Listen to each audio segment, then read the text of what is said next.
मुझे भी तू ही रमना भी तू ही। कभी कृष्णा बन के रास रचाए, कभी नानक बन के साच की हाट लगाए। कभी नानक बन के साच की हाट लगाए। कभी मुझे बन के प्रेम बरसाए, कभी रमना बन के चुप रह जाए। कभी रमना बन के चुप रह जाए। सत्संगत में आजा प्यारे, सत्संग में आजा प्यारे, सत्संग में आजा प्यारे। खुल जाएंगे, खुल जाएंगे, खुल जाएंगे, खुल जाएंगे घूंघट के पट सारे, घूंघट के पट सारे।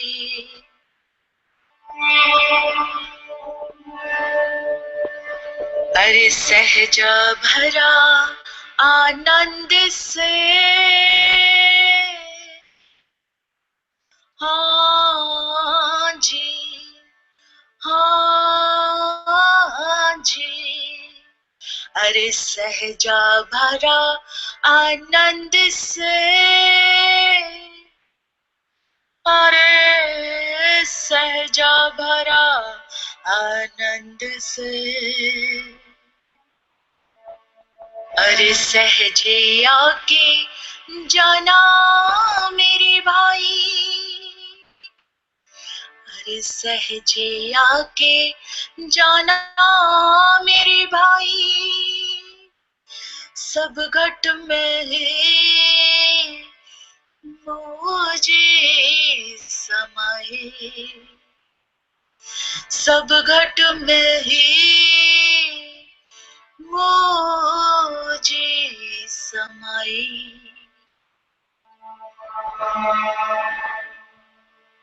अरे सहजा में है मुझे जी का बासा, जो जन आवे रहे ना प्यासा।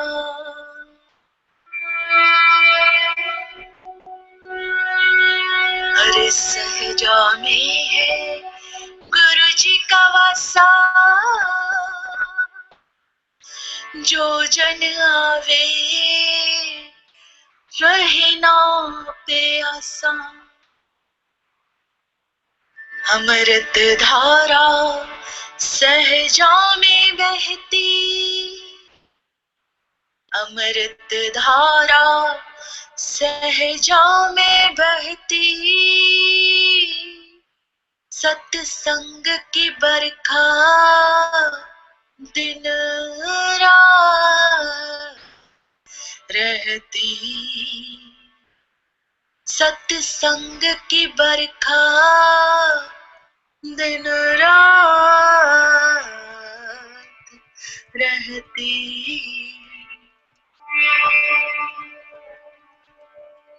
अरे सहजा सहजा सब कहे, सहजा में राम समाए सहजा में मुझे समाए अरे जब मन अपना सहज हो जासी तब राम तब राम तब राम सहजे ही घर पासी तब मुझे तब गुरुजी तब गुरुजी सहजे ही मन पासी तब गुरुजी सहजे ही घर पासी अजी सहजा सहजा सब कहे सहजा सहजा सब कहे सहजा में राम समाए सहजा में राम समाए सहजा में मोजी समाए सहजा में मोजी समाए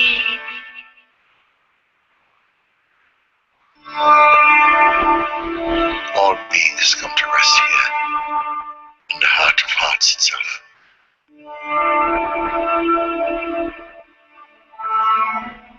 It is your place. Welcome home.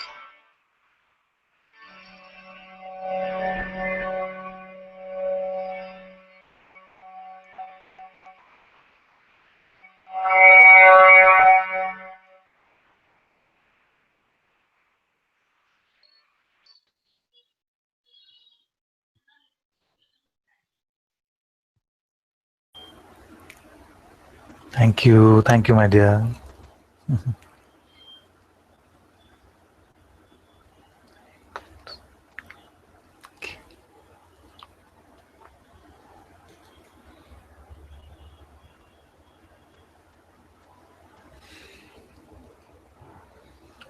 Namaste, everyone. A very warm welcome to Satsang today. Sadguru Sri Muji Ji ki Jai.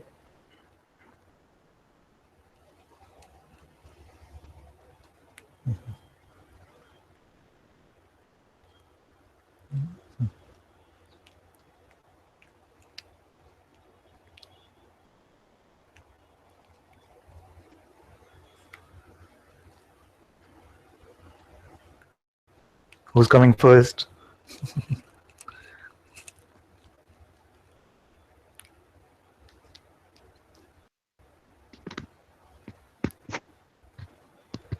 Ishwari wants to come? May I come, Father? Yes, you can. Okay. Very good.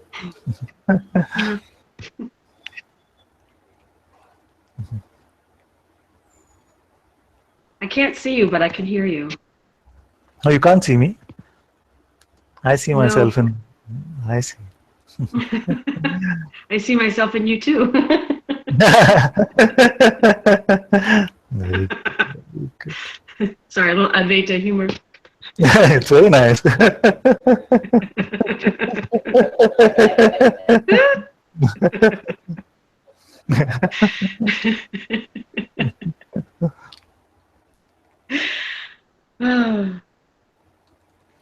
I just felt to be on the hot seat. Yes, very good. Fire away. Okay. Very good. So, since all of us, we gather for what? We gather for the truth, isn't it? We gather to hear the truth. So, can you tell me something which is true?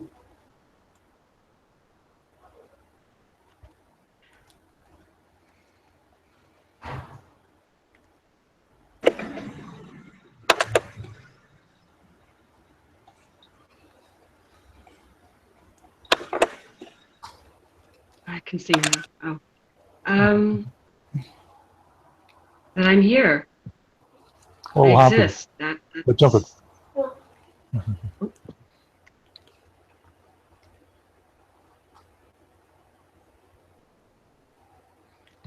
So you say that Can you hear me now? yes, my dear, you say that you exist. You exist. Yes. You exist. Yeah. Now this you that exists, which one is that one? That is the I. It is the I It is the and I, the awareness I.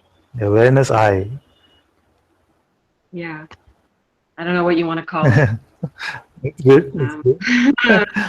This is good. It's definitely not, the personality, the person. Yes. It's so quickly seen how that it's just really not there. Yes. As much as it tries to come up Yes. and vie for attention, Yes. it's really of no consequence. And, you talk about getting to the place where you're like doubling with laughter. And that's a frequent occasion. Yes. And there's sometimes when, if you kind of, I call it like loosen the grip a little bit and go with it, then the suffering is right there, especially in times of stress or family issues or things like that. Yes. But quickly, very quickly, it's like, oh, okay. Yes. But that's pretty much about it. Yes. So when we say exists, you see, so we say that it is only I that exists. We can also say that this computer exists or this body exists.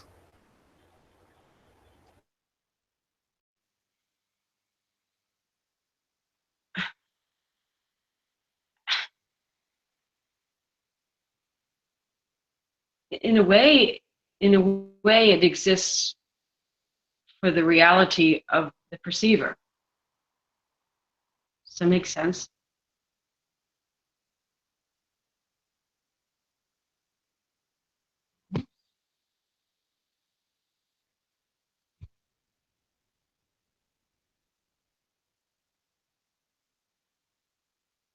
Uh,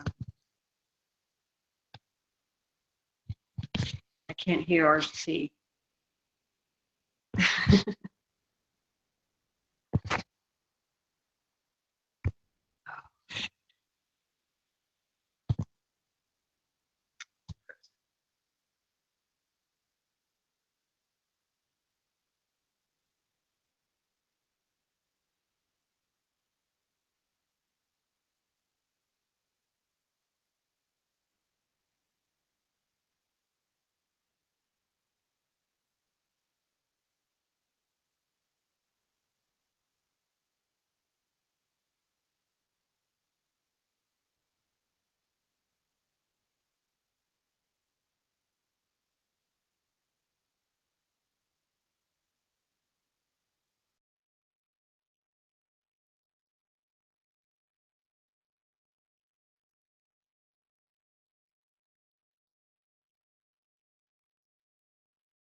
Did everyone get thrown out?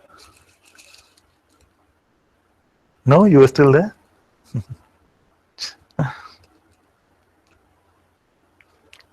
Ishwari is not here though, no? No, connection is okay.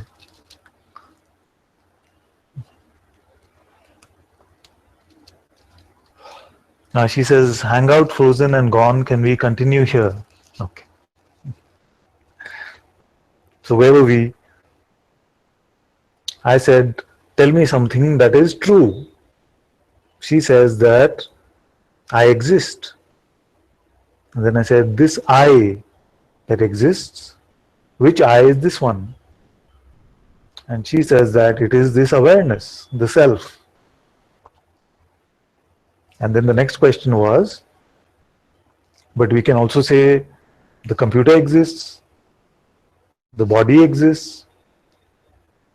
You see? So what is the difference between I exist versus the objects of this phenomenal realm, the existence of those? She cannot hear.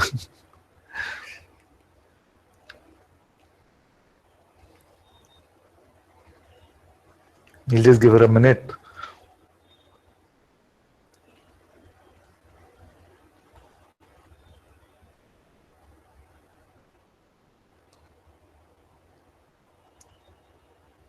No sound for anyone? But I see those bars move up. It's there, no? Yeah.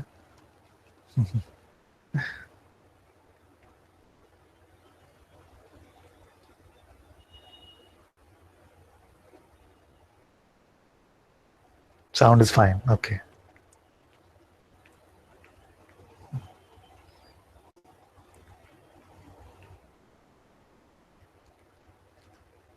So what is the difference between when I say I exist versus when we say the computer exists or the body exists?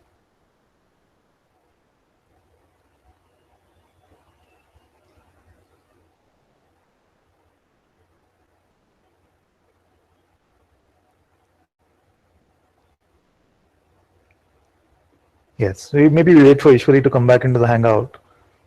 Until then, somebody else wants to try?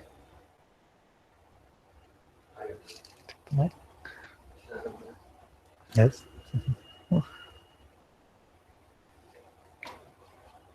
So the difference is I have to be there. I have to exist first in order for anything else to exist. You have to be there. Why? Because then I wouldn't know. If I wasn't there, how would I know of its existence? Yes. But just because you don't know, does it mean it doesn't exist? Yeah, from my experiential point of view, yeah. So slow down and recap what you said. Just recap what you said. That from the experiential point of view, it means exactly that. Yes. And is there ever a time where you don't exist? As something. Yes. There is a time. Is there ever a time where you exist as something? In a way. In a way.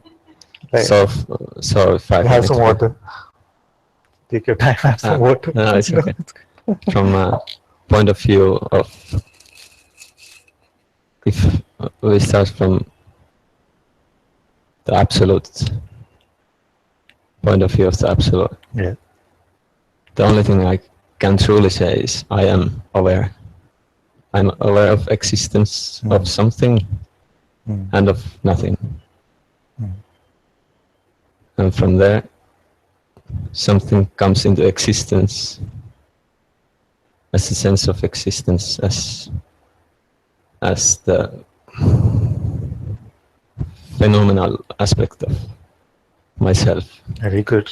So in this way, I exist as this as well. Yes. Now, are not these objects of the phenomenal realm, don't they have an independent existence?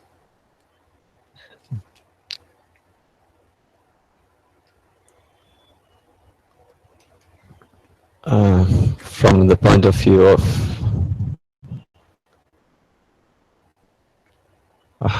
my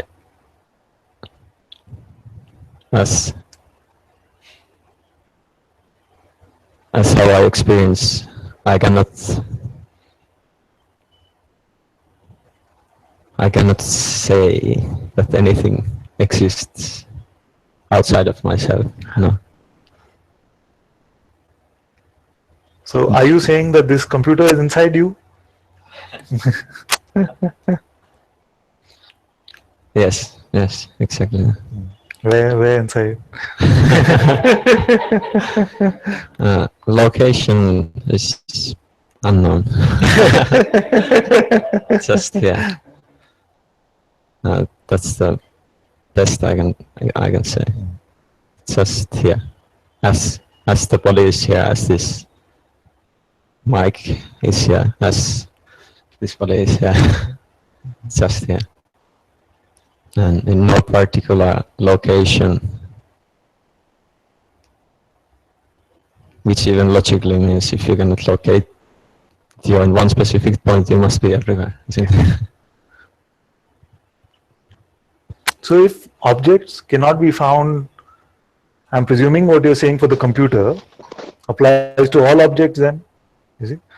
Then if no object can be found in terms of location, then what does it say about the concept of distance? That it doesn't exist in reality. It exists only as a means of measurement, as a concept. It's a very useful one. Useful in what way? In a practical way of explaining Phenomenal things. day-to-day life. Yes.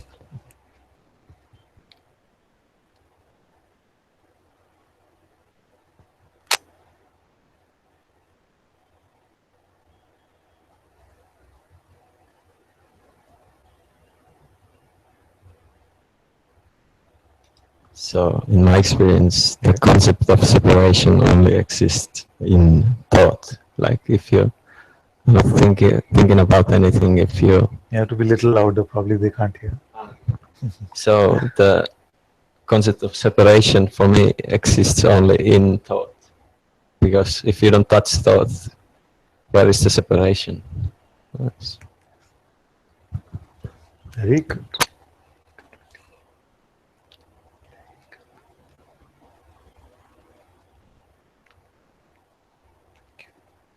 You can stay till we see if Ishwari is back. Yeah, she's here. Very good.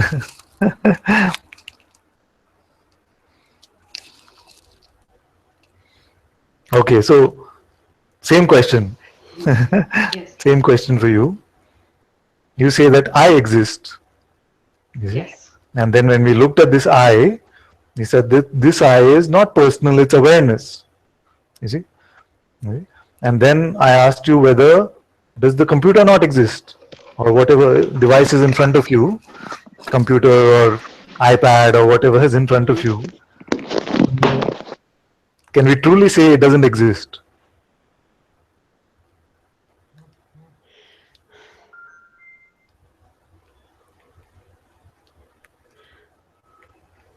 In deep sleep, it doesn't exist, but I'm still still the I. Yeah. Is it that it doesn't exist in deep sleep, or is it that you are just not cognizant of it, that you just can't see it? Well, I really don't know. I don't know. It's very good. I don't know.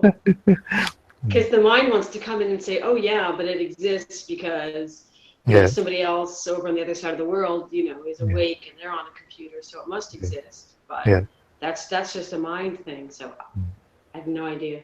Don't know. Yes. So has there been an experience of some other realms which seem just as real, but now in this waking state, we feel to say that they don't exist really? Yes.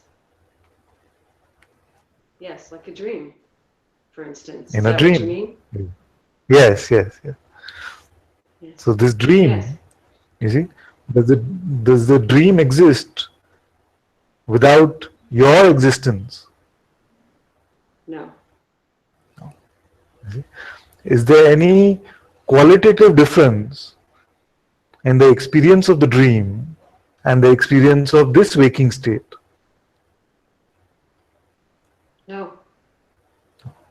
You see? No. So it is experienced exactly in the same way. And therefore, if we were to say that in all the realms that have been experienced here, in this waking state, it seems clear to me that the entire dream was a projection within this consciousness. Therefore, we see that consciousness has this infinite ability to project time, to project space, to project all the characters possible on the screen of what we call life. You see? So, this entire play, in terms of its tangibility, seems exactly the same. Would that be, would that resonate with your experience? Yes. Yes, it would. Yes. Many So, times when I ask this question, many times we feel like, but here I have a memory of yesterday. In a dream, it just starts in the middle. So that is one difference. But when we look at that, we also find that the dream doesn't start with us saying, oh, where am I? Who am I? Who are these people? We don't start a dream in amnesia, do we? We recognize those people. Sometimes they feel like family to us. You see? So there must be the same functioning of memory, the same functioning of past, ideas about past, which also must be available there, yes. isn't it? So, Yes, it's so clear.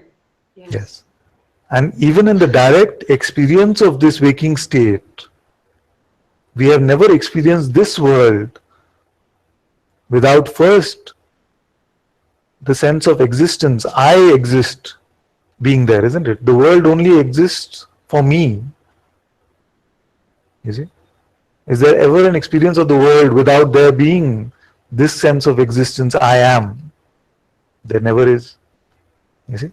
Therefore, in our experience at least, as Petri said, in our experience at least, all that exists in this phenomenal realm relies on first the fact that I must exist. Isn't it? Yes. Yes. Is it good? Very good. So, is there ever this experience that even the sense that I exist is not present?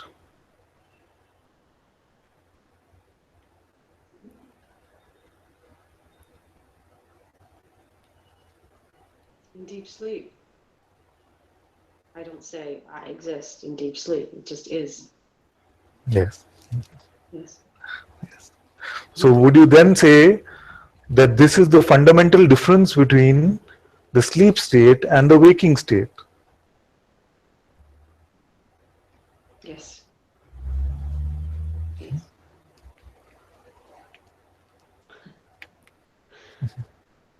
You see? Now, that which is able to discern or is the witness of both of these. Because what are we saying? We are saying that suddenly it's like this camera got covered and it becomes all black. You see? And suddenly there's light. If there wasn't a witness of that blackness, would we be able to report that suddenly it becomes black? Yes. You see? So there needs to be a witness even of that there was nothing there. You see? You see? And yet at the same time, we see that sleep state means that there is nothing, no thing. Therefore, what is it that I must be if there is nothing that exists in sleep state, and yet I am the witness of that?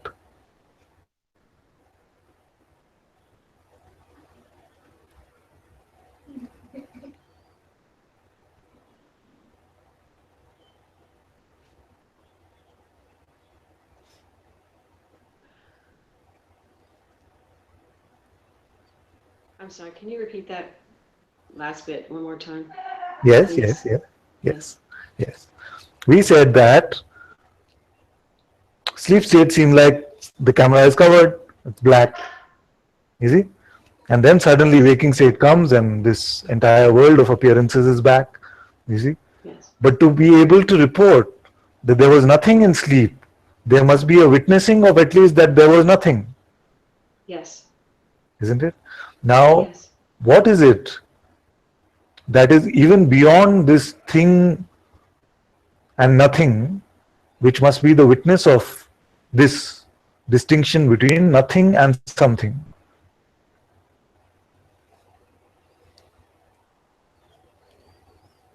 It just is. It's just no thing. Yes. It's everything, no thing. It just is. Yeah. And that's, but that's the I. That's the true I. Yes. Yes. Yes. Very good. Now, what can happen in the waking or dream state which can actually hurt this I? Nothing. Okay, so you see that I am this which stays unhurt. You see, it is not threatened. We say, like in the Course in Miracles, they say, nothing real can be threatened. Nothing unreal exists. Herein lies the peace of God. Isn't it? So our discovery seems to be similar to that. Because if this I is real, then it cannot be threatened. You see? Yes? Very good. So if I am this I, but I want to play the game of suffering, what must I do now to make myself suffer? I have to believe my thoughts. Yes, but right now I am just this I. Oh. So there is a set of steps that must need to happen first before even the thoughts can appear. There is no suffering. Yes. Because there would be no steps. It'd just be nothing. Yeah. Yeah. Oh.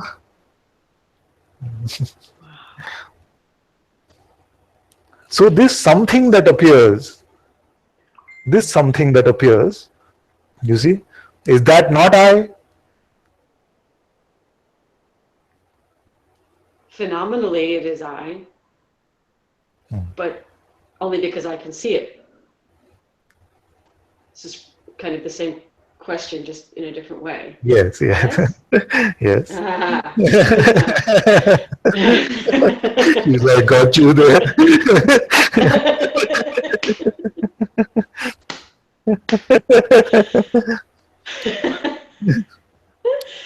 It's only there if it is seen, if I see it, only there.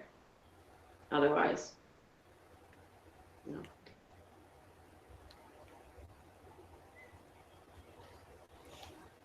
The magnitude of that is it's breathtaking. It's like when you spoke about conceptually knowing. Yes. About the I. Yes. And I feel that there was some of that there. Yes. Yeah. And that's this whole questioning has really yes. Just because, you know,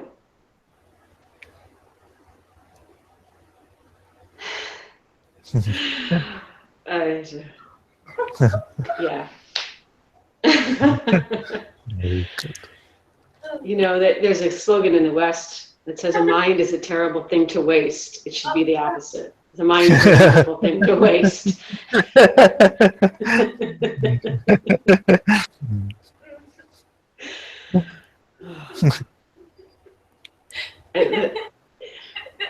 the freshness just keeps growing. Yes. And it's just brighter and brighter. Like today after a silent sitting, and we talked about, shining our own light. And Yes. it really made an impact. And so, there was space for that this morning. And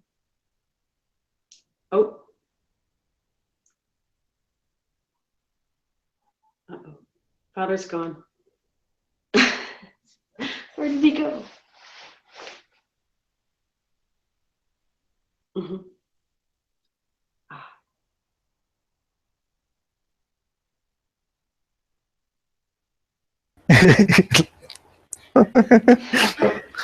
See, it happens to you too. Yes, it does. It just seemed that there was space for, just sitting. Yeah. And then of course the daily routine, the role of mom and householder and all these things, but there was so much freshness about it. Yes. It was like literally like it was being done for the very first time. Yes. And I've had, little bits of that, but this was it was seen that it felt very deep. And it's interesting how when sitting and shining that light, just all these things try to come up. It's like a show in your mind. It's like, oh, what about this recipe you want to try? Yes. Hey, what about this? And even all the beautiful things that people experience, right? Whether it's colors or it's all just distraction because the mind does not want you to see. It just doesn't. And it's comical. It really is comical. Again, I was laughing. I was like, okay. But this satsang of having the questions put to us has just been, I can't even put it into words. I feel also it's been very helpful. Very helpful. Yes. Thank you so much. Thank you. And everybody for their honesty and just, frankness. And just, it's so beautiful. Thank you. Yes. Thank you. Thank you. Thank you, my dear. Thank you.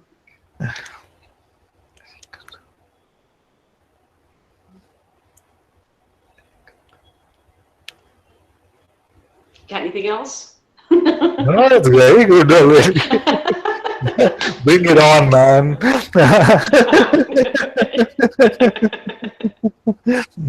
Good.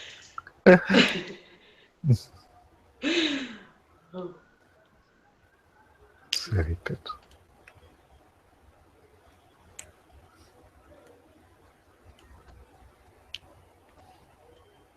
Thank you, my dear. Okay. You want to come?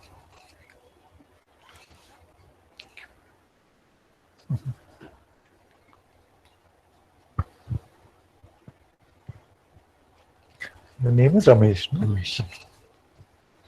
So Ramesh ji is here from Chennai. He says that at an intellectual level or a mental level, a lot of these things are clear to me, but the depth of understanding is not there. And we hear this often, that it seems to be intellectual, but how do I experience this as my living truth? Isn't it? Too many books have gone to me. Too many books have gone to the mind. Yes. The contents of my mind have increased, not the depth. So let's start with that. Let's not put it down. Let's not say it's a bad thing to start with. Let's start with that. So tell me something which is just intellectual, but it is not your experience yet. I try to carry the conviction that I'm neither the body nor the mind. Yes. I'm awareness. So this idea that I am awareness and not the body mind, you feel it is just mental. Yes. Okay. Are you aware now? Yes. You are aware now. This answer is coming because you saw some visual of awareness? No. No. Did you see a thought of awareness? No. No. Then where did the yes come from? From awareness itself. From awareness. Yes. Is this mental? No. No. Can it be this simple? Yes. But when I go out, maybe Yeah. What happens? get caught up. Get Mind. caught up means what? Get distracted. Yes. So this awareness that is here now, does something happen to that? No. Nothing happens to that. My mind interferes. The mind interferes, Thoughts happen. thoughts happen, then I get caught up with the thoughts. how do you catch a thought? Repetitive. Yeah. I hold If on a thought just repeats itself, is it enough to catch it? like So if the thought came that he's wearing a pink shirt and kept repeating, is it? Will it be caught? no, actually I unconsciously I don't pay attention to all the thoughts. Yeah. There are some thoughts. For example, some feeling of insecurity, fear, those kind of things. Yeah. They get caught. Sometimes they get caught up with that. I have this old example, which is one of my favorites actually. I don't know whether you heard it. You see? Now, suppose that our problem was the reverse. Our problem was that we have not suffered for a long time. We have not felt any suffering. You're saying, I'm missing suffering. Suppose you're saying, I'm missing suffering. How can I make myself suffer? Because if I ask you, right now, in this moment, is there any suffering? No. Say no. You see? Now, to get suffering, what do you have to do? Can you tell? Then I'll tell my example. Listen to my thoughts. Listen Pay to attention to the thoughts. Okay, attention is going. Attention is enough? Not just attention. Then? Too much of identification. Identification. Identify. How do you identify with a thought? Because it sorts of, I don't know how, but certain thoughts. Because we believe it, you see? Yeah, really. So the example is this. If we want misery, we have a ATM, anytime misery machine. We have this anytime misery machine, which is what? The mind. Now if you want to withdraw misery from this ATM machine, first what you have to do? Put the attention to mind card. ATM card is attention to mind card. You see? But just by putting card, not enough. You see, it doesn't give. You also have to put in your personal identification number, PIN, which means what? Your belief. You see? So if you go to this mind, give it your attention to mind card, and also put in your belief, personal identification, then unlimited amount of misery is available to you. You see? Now, how to be then rid of this suffering? Because you don't want this misery actually. You see? Then if it was that straightforward, we would just say, don't give attention to the mind, problem finished. But it doesn't happen like that. You see? Because the nature of attention is that it's a naughty monkey. You say, don't go there, it goes there. I say, don't think of an orange. Very quickly, the mind will start giving you visual of orange, isn't it? Yes. But I say, don't believe you're an orange. Easier, no? Yes. Easier to do. Yes. So we can start by working at the level of belief. You see? So simply, I say that just don't believe your next thought. You see? And then show me how you can suffer. You see? Then what happens is that in hearing this pointing itself, you see that a lot of the thoughts are allowed to come and go. They just come and go. But some will still get you. You see? Yes. Which are these ones that get you? You see? If I say you are horrible at Olympic level rifle shooting, does it bother you? No. It doesn't bother you. No. Why it doesn't bother you? Because you're not interested in that. There's no identification with that. You see? But if I say that you're hopeless at finding enlightenment. You will not find. You see? Then bothers you. You see that? Because there is an identity of being a spiritual seeker. Yes. You see? So, like this, now when we know, don't believe our next thought, but something still gets our belief. The random ones will just mostly go now. But these ones, which still have our identity, you see, it could be relationship, it could be security, it could be health of the body, these kind of identities. Then what are we supposed to do?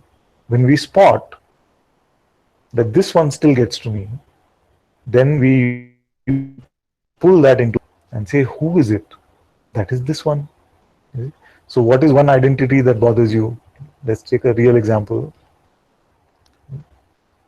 I don't understand. Which is one, name one identity which still has some juice for you, some strength. Body identity. Body, Yes. you see. So in this way we can check. So whose body is this? Who is the me that owns this body? You see? Because many bodies I have experienced, like we were talking about the dream state. Yes. Also there is a body, it seems to function, experiences pleasure and pain. So this one, who's the owner of this body? See, the body is just sitting quietly. It is not concerned about the body also.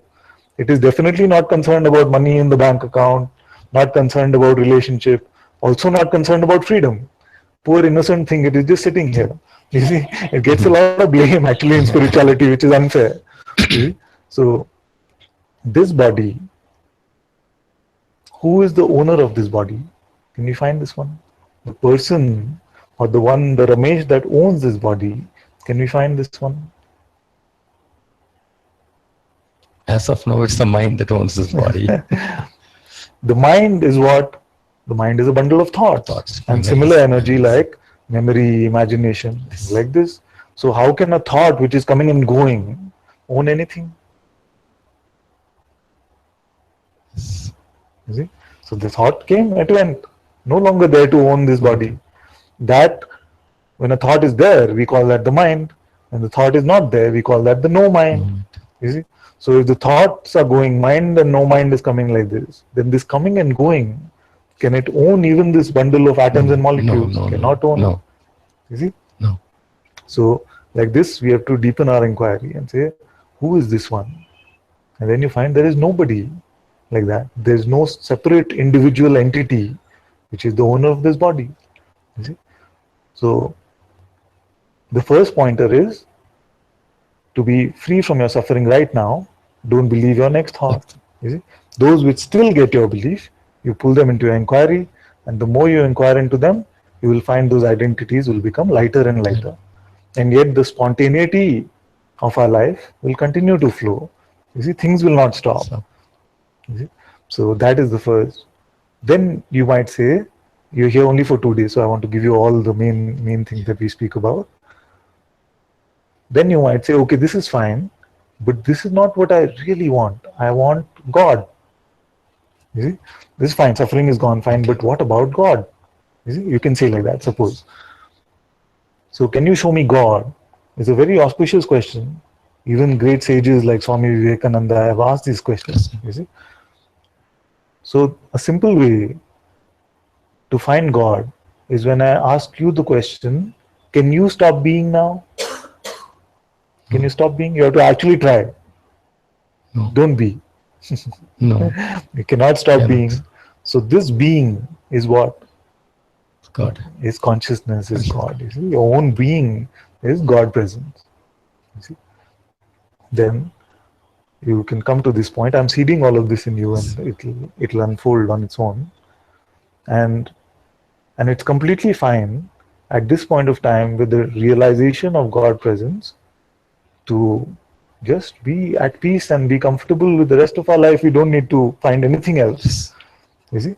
But some of you will then come and say, but I sense that there is something else also.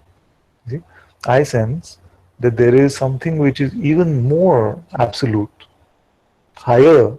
I mean, these words will sound blasphemous to some, but you might have this sense that there is something even higher than this God presence. You see? Can you show me that? You see? So this simple question, are you aware now? You see? Points you to this. which is higher even than presence, because it is your only, when you answer, am I aware now? It is a very beautiful thing you're doing, you see, because for everything else, you're checking something phenomenal, isn't it? Yes. You're saying, okay, there's candle here. Is there a candle here? If I ask you, you say, Yes, yeah, yes. yeah, glass here, checking. Am I aware now?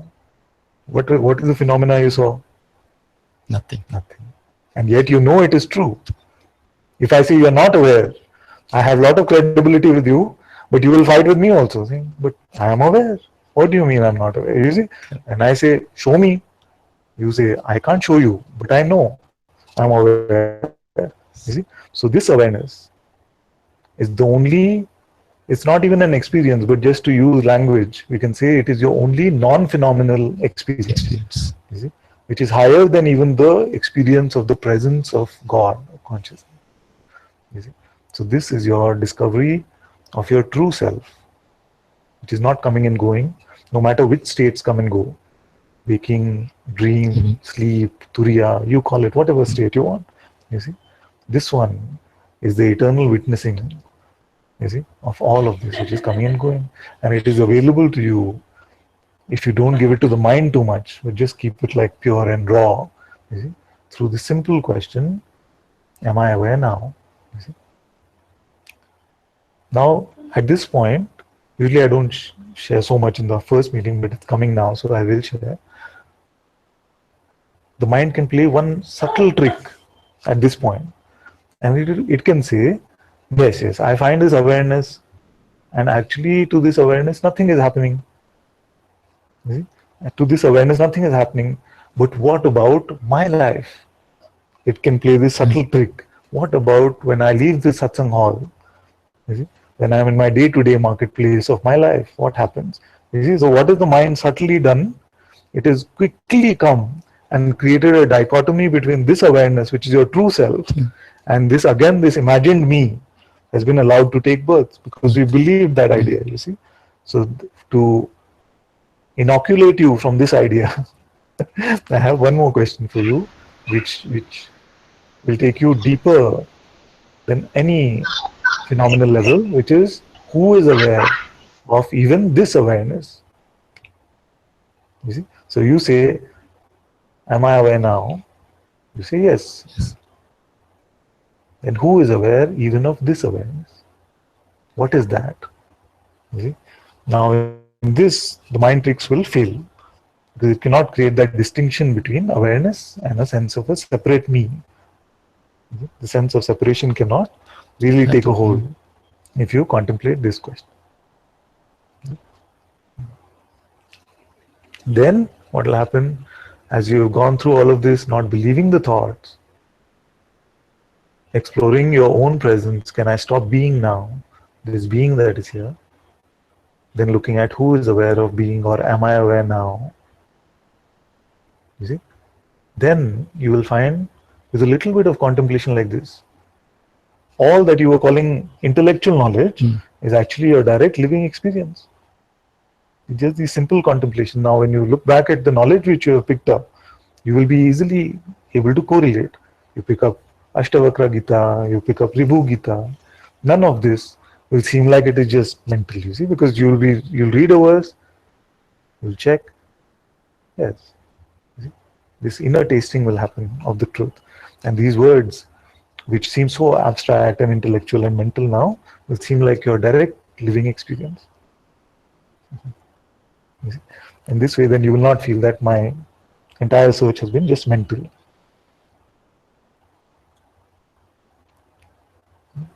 Very happy to meet you. I'm also very happy you came.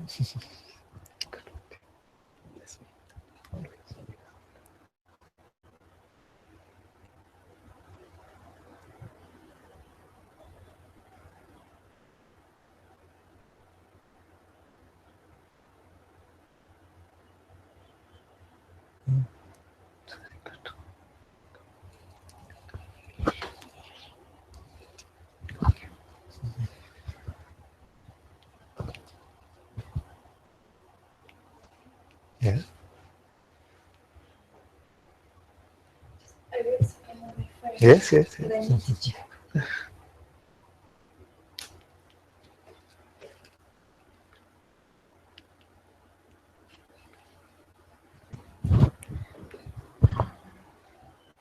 Krishna also wants to come. So first Zia is coming and then Krishna.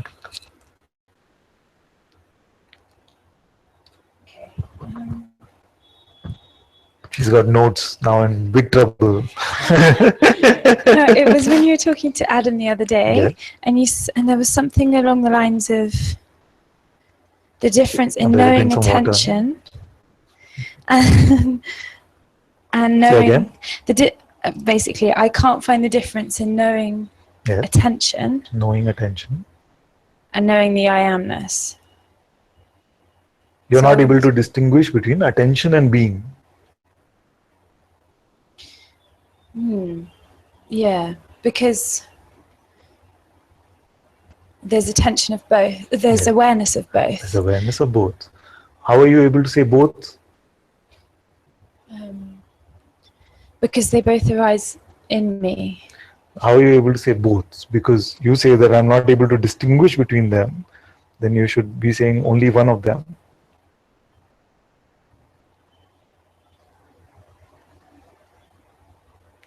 Say again. Yes. Because we can use the term both, which already implies that there are two. Yeah. You see? So how are we able to say both of them arise within me if we cannot distinguish and they just feel like one? Because the attention goes to either or. Either or. Yeah. So already there's what I'm checking is whether it is already clear intuitively. You see? Because we are saying already in our terminology that both arise within me. Yeah. And at the same time we are saying, but I don't find the distinction. Then you would not say both arise. You see? You would say one arises within me, which is the same. Are you with me? No. No. It's okay. It's okay. It's a little subtle. So your question was that I'm not able to distinguish between my presence, my being, or this power of attention, which you speak about. You see? And I then can't see the difference between them. you cannot see the difference between them. Yes? And then you say, because when I check, I find that both arise from here or arise at the same time. You say both, isn't it? So which two are these? I'm not even in this conversation. Okay, what is the simpler way to put it? I wrote it down like, this is a great question. And I don't even know what the question is. Yes. Because I know that there's attention, Yes. but there's awareness of attention. Yes. So also there's beingness, Yes. but I'm aware of beingness. Exactly. That's what I'm So saying. I don't understand, like, maybe I need to read it. Because it was in your chat. Yeah. And I was just like, that doesn't ring for me. I need to check that out. Okay. Because I think your question was, what's the difference in knowing attention and knowing the I amness? Yeah. And the answer that was given I couldn't relate to. Yeah. So that's why What is the answer? I can't remember, but I Okay. just know I didn't Okay. agree with it. So that's why I had to bring this up to ask you. Yes. What is the answer, you remember? He's too sleepy to remember.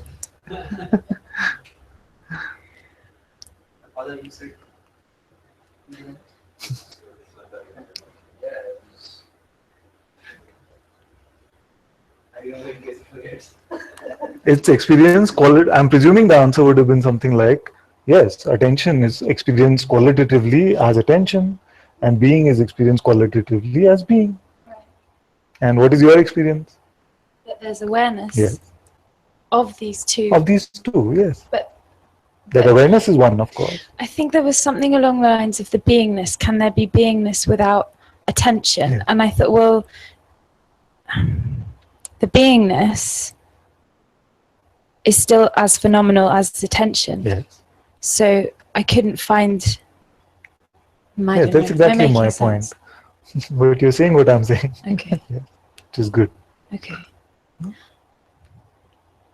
Both are appearances. Right. In front, to use words, both are appearances in front of awareness, isn't it? Right. And it is not our experience that there is the presence of one and at the same time the absence of the other. Was that the confusion? Which one? This one, that it is not our experience that there is being but there is no attention, nor is it our experience that there is attention but no being. Father, I'm sorry. It's good, then we can forget about it. There's awareness of them. Yeah. What you saying? You stop at awareness. Once you say awareness, nothing really required. Because sometimes it happens and it's just like the words are coming, Yeah. and they're just so not going in. Yeah. But there's awareness of this, and then the Yeah. mind's like, you should really be listening, No. and then that has to be disregarded Yeah. because that's not what's happening. Yes. So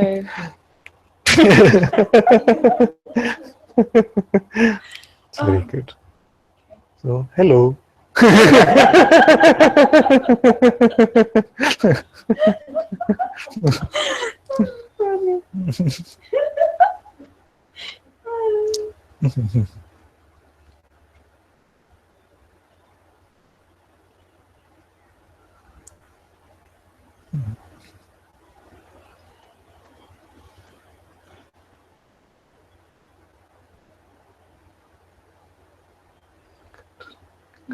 Thank you.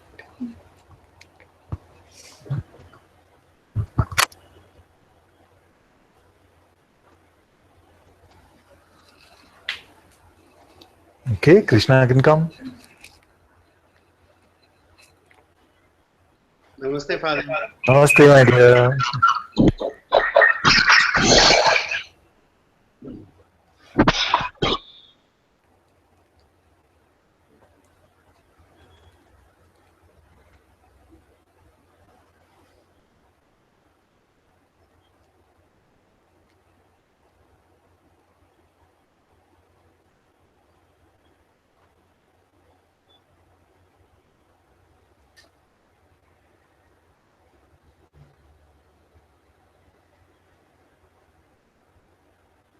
Is it too cold for you?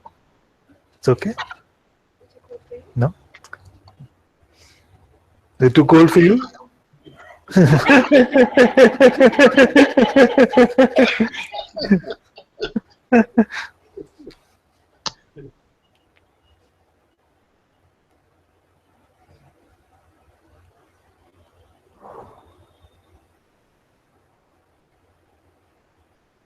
Oh, I'm supposed to ask the question.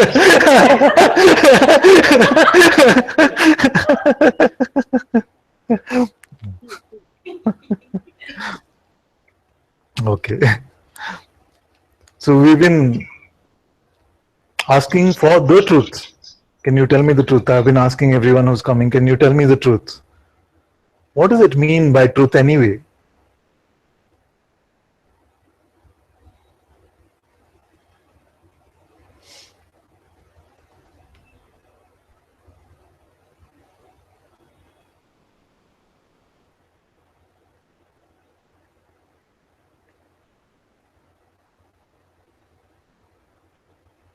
Father, for me, there is so much coming and going in life, and Yeah. everything is coming and going. Yeah. And it has always been coming and going if I rely on memory. But the truth is,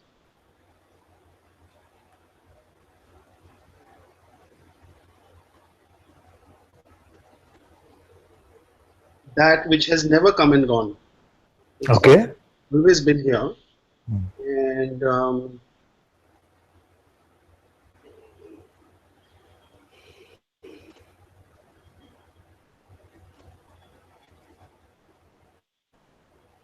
it's the only constant that's always been here. That's the truth, Father. Yes. So that which does not come and go, that seems like a nice attribute of the truth. Because if the truth itself was coming and going, then even the truth would be unreliable. You see?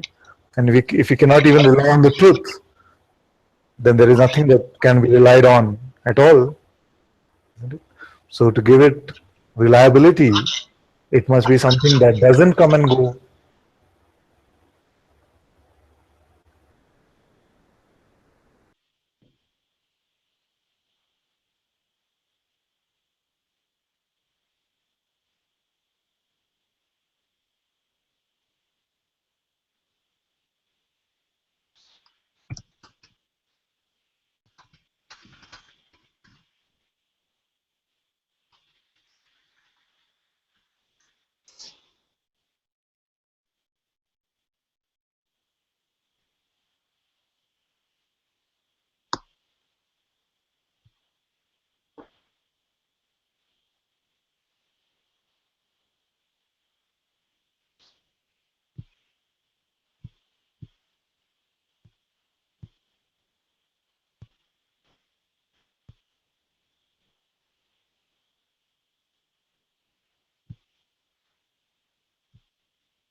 This hangout is definitely not the truth. Because it's he said that which is unchanging and this is constantly changing. So yeah. So I'm giving you another example. So if I said that the earth is flat and this is a fact, it is unchanging. Is that the truth? Why not?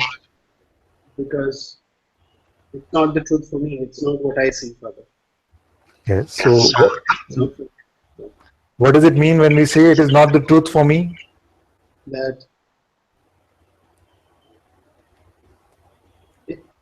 I can only accept it as a fact from someone else. Yes. I cannot verify it myself, Father.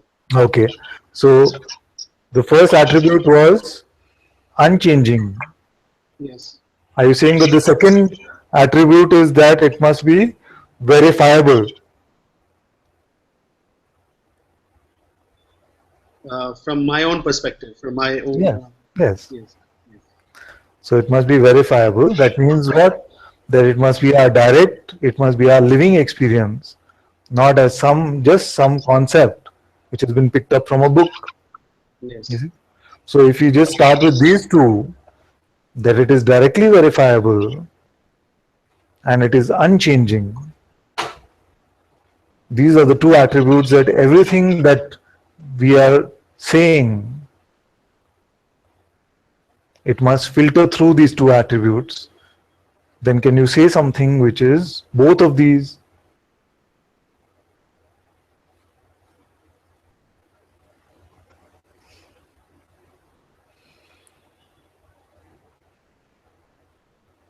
And while you contemplate that, also we can look at this in this way, that which is directly verifiable, you see, then becomes undeniable.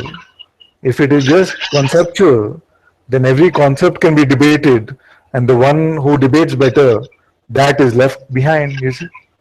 You see that everywhere in this world, you see, politics, in our day-to-day life, everything is about these conceptual truths, which can be debated on either side, you see. But that which is directly experienced, directly verifiable, and it is unchanging. You see, even if conceptually can be debated, in our experience, it is unchanging. So what is it that is verifiable, undeniable, and unchanging? I, Father. Yes. What does it mean, I? Because many come to satsang to get rid of the I. So I will speak from what is seen here completely. Yes, very good. There may be some doubts which come up, but I will just speak whatever there is here, Father. Yes. And because what I have known as the I is not the I. Or Yes. what I believe to be the I is not the I we are talking about. No.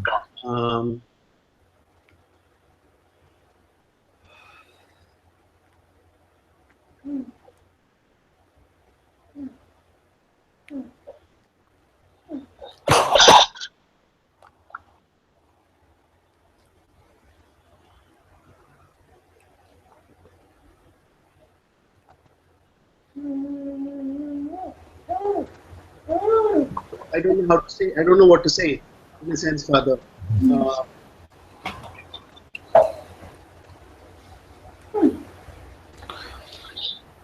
So if we had new rules in the world where everyone was only to speak the truth, you see, but the truth must pass through these parameters of it being directly verifiable, therefore undeniable, and also constant, unchanging, therefore eternal, what would be there left to speak?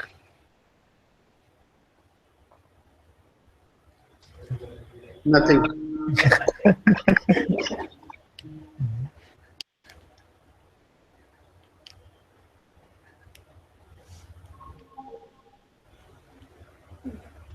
Then nothing could be said, Father.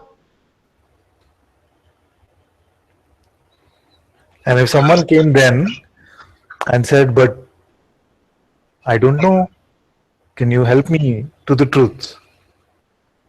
Then what could be said to such a one?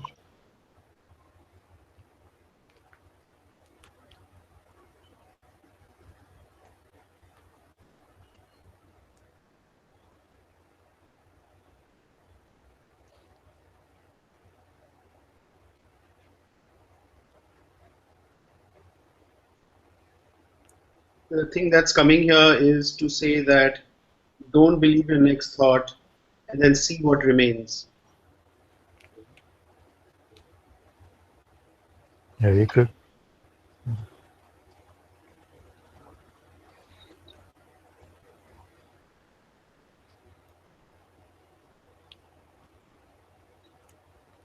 So if we were to have this conversation and I said, yes, I see that thoughts don't apply to the reality of who I am because I cannot find this person to which they are referring to, but I still cannot find this true self. Can you help me?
So I what's coming up here, Yeah. what's coming up here, Father, is that who knows the thought that is coming up? Hmm. Can you be aware of that? But what's predominantly coming up is to again question the thought that I don't know the true self. Because that is another belief. So again, the predominant thing that's coming up is don't believe that thought. And now Okay. what? Okay, very good. So does this imply that there is nobody who doesn't know the self?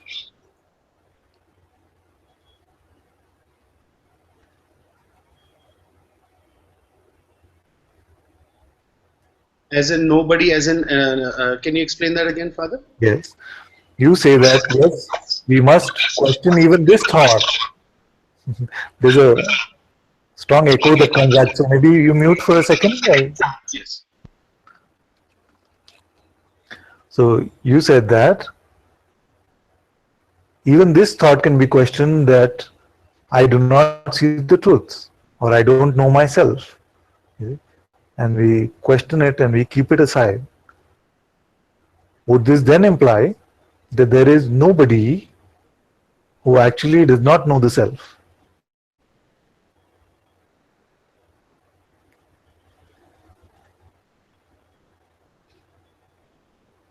Yes. Yes.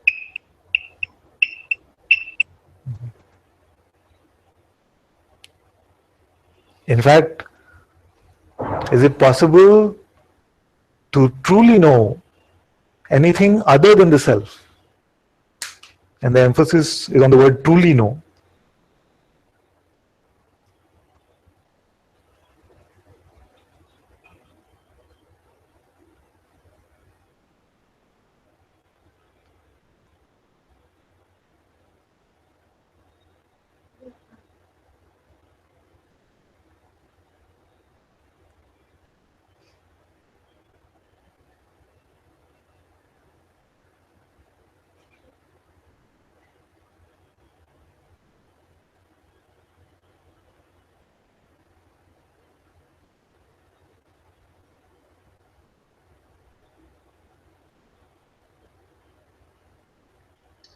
Father, I can give you an answer that I've probably given many times, but I think it would not have integrity in that. So I will say that that has not been seen here. You know, and I can say that, yeah, without believing a thought, there is no, I mean, but the fact that everything is the self has not been seen here. So I will say that, Father. So okay, just mute again. It will come back strongly. Yes. It can seem like it is not seen that everything is the self. Therefore, is it seen that the opposite is true? Is it seen that it is not the self?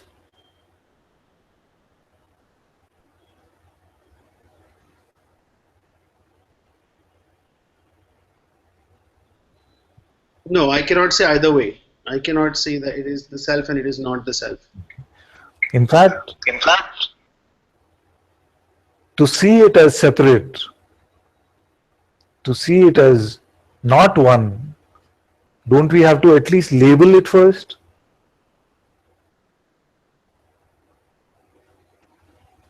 And what is a label if it is not a thought or an interpretation? It's the same thing, is it? Absolutely, Father. It's only the labeling that creates the separation. Yes. So therefore, before the labeling, what do you see?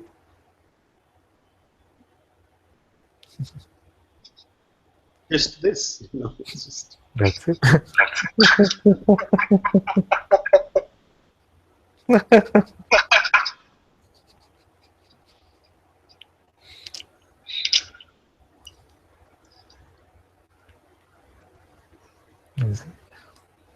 It is so simple. It is too simple.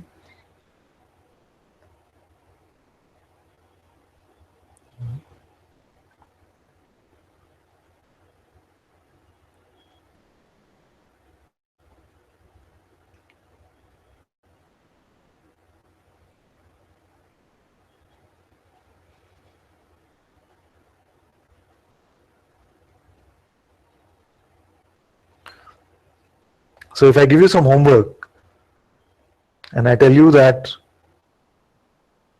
this is a hypothesis I'm giving you, you have to validate it either way. I tell you that your attention cannot go outside of you. Your attention cannot go outside of you. So will you contemplate this for a day or two and see what happens? Yes, sir. In fact, all of us can do it. Yes, yes. Thank you so much, Father. Thank you, my dear. I remember one day we were contemplating and you suggested me that like a homework that you just gave to Krishna, you gave me homework that to contemplate that what is the definition of truth and what does we mean when we say truth. Yes, very good. And like while I was contemplating with Krishna, it just came to my mind this brilliant analogy. Yes, and modest. Like, not everyone might understand, but you will definitely understand. Okay. Too much pressure. So I feel truth is like a variable in a programming language. So it's truth itself is a variable. It could be a constant variable. Okay. So it's like its validity can be asserted or can be verified inside the context in which it is defined. For example, there could be global variable and there could be local variable.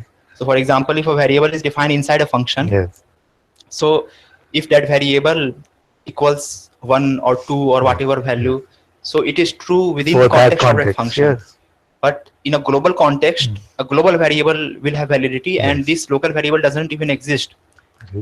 And in the same way, likewise, in our real world, is the same. For example, when like we are talking about, like let's say any subject that we pick up, then truth is something which can be verifiable or can be validated within a certain context. Yes. And even that validity may not be forever. Yes. For example, I could say like in anything, Yes, like yes. rose is a very beautiful Yes. flower, Yes. whatever, Exactly. whatever I could come up with. Exactly. But in that moment, it could be verifiable with 100% certainty. Yes. But like after a span of time, it could completely like. Yes. So like that's This is how. very that's good. it. This is actually quite brilliant. Like a local variable and I a might global even variable. steal this from you. It's very good.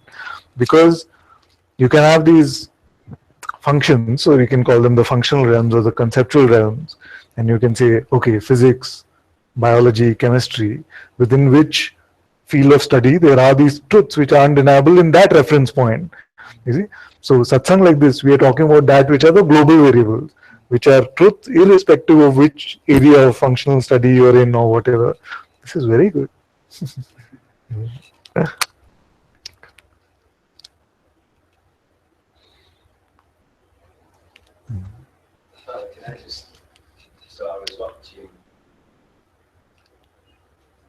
I was watching the video back this morning of when we had a chat, and something that just seemed to stand out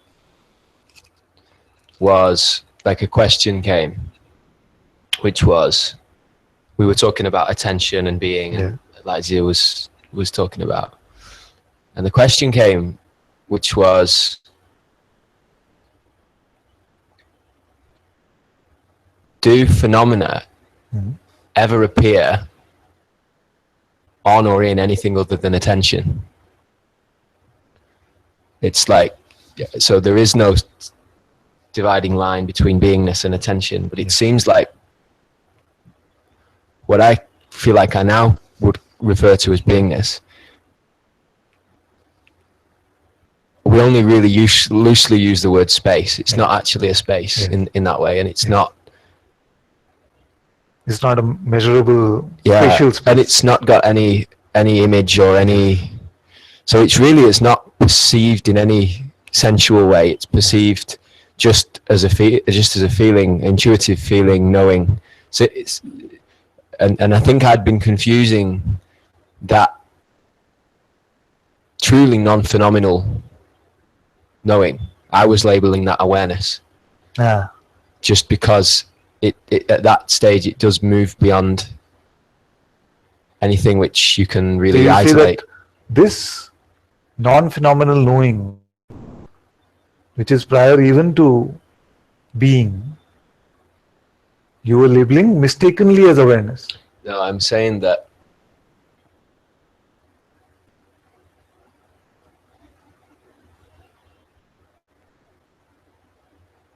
I was still holding on to an image of the sense I am. Yes. Some kind of image of an infinite space, or a vastness, or even just a kind of like, you can feel in every moment there is a kind of invisible backdrop. Yes. But I also can start to see that actually I think I'm imagining that. Yes, because it is not atomic or molecular. Yeah, it's not a thing that you can actually go like this. And so as I was looking at it and just listening to what you were saying in the video, I don't know why I always say atomic or molecular. If it is not atomic, it cannot be molecular. Yeah, has a certain ring to it.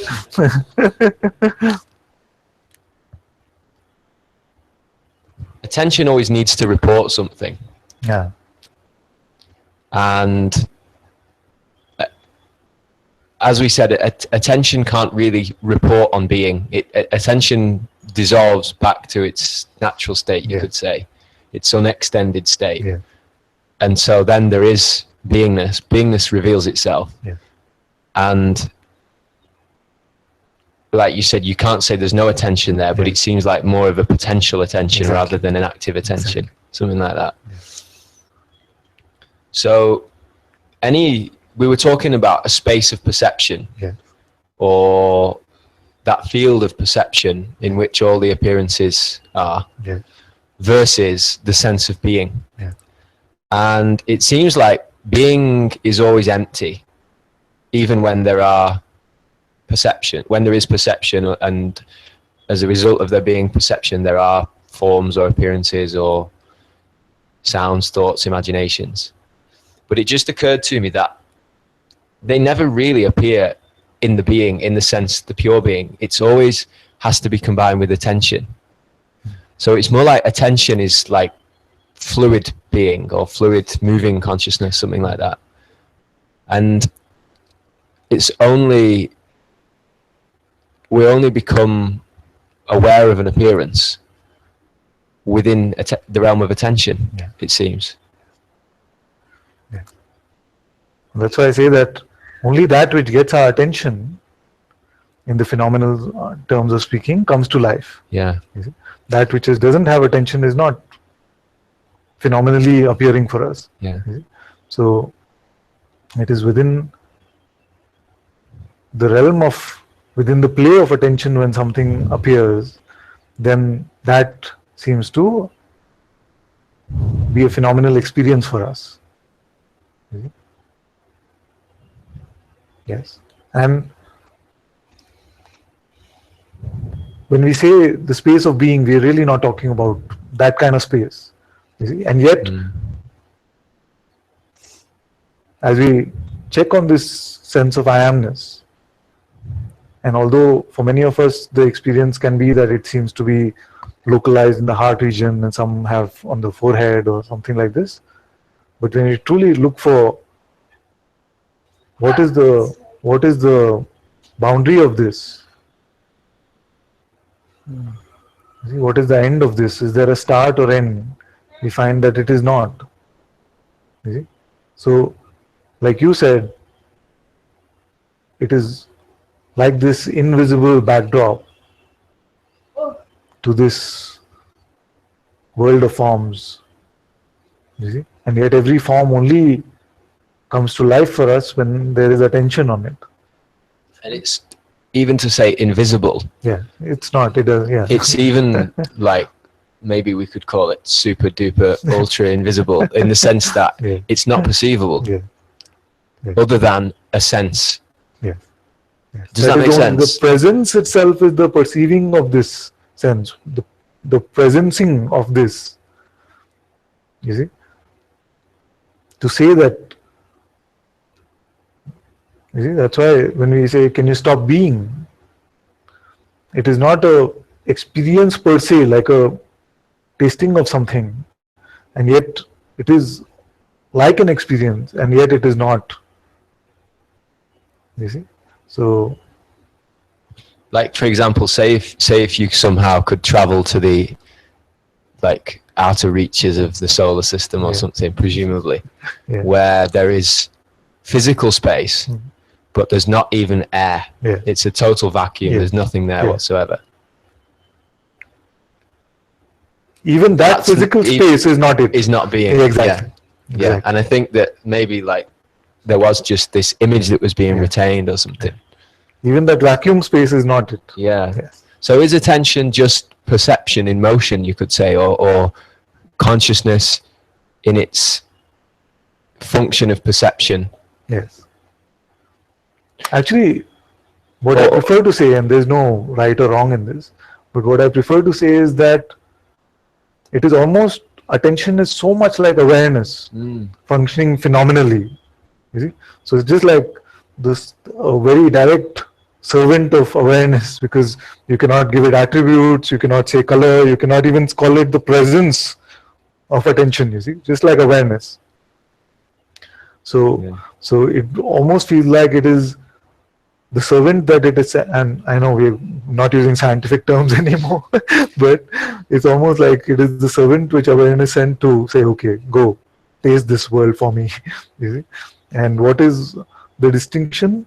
It is just that awareness which is aware even of attention is not, no limits really apply to this. You see? But for this attention, It seems to be limited in its way of functioning, just like everything else phenomenal. You see, no matter how large it always is limited in the phenomenal expression. Like as though it had to kind of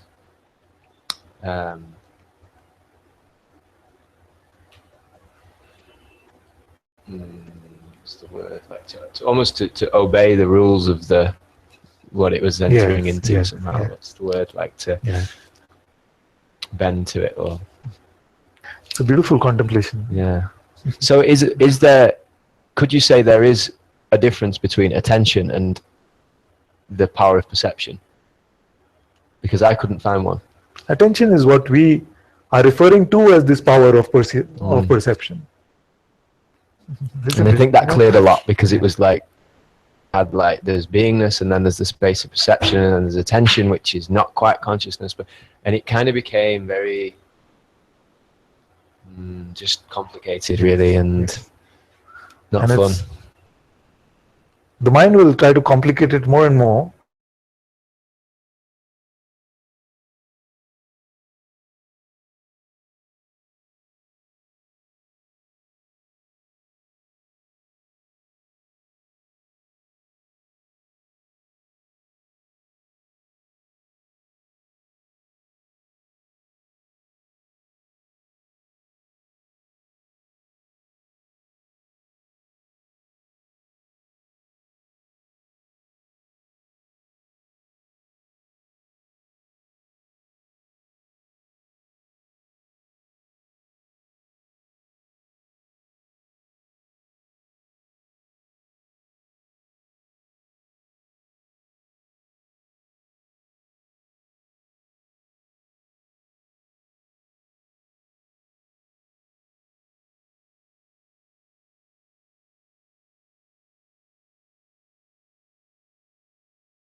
There is a distinction.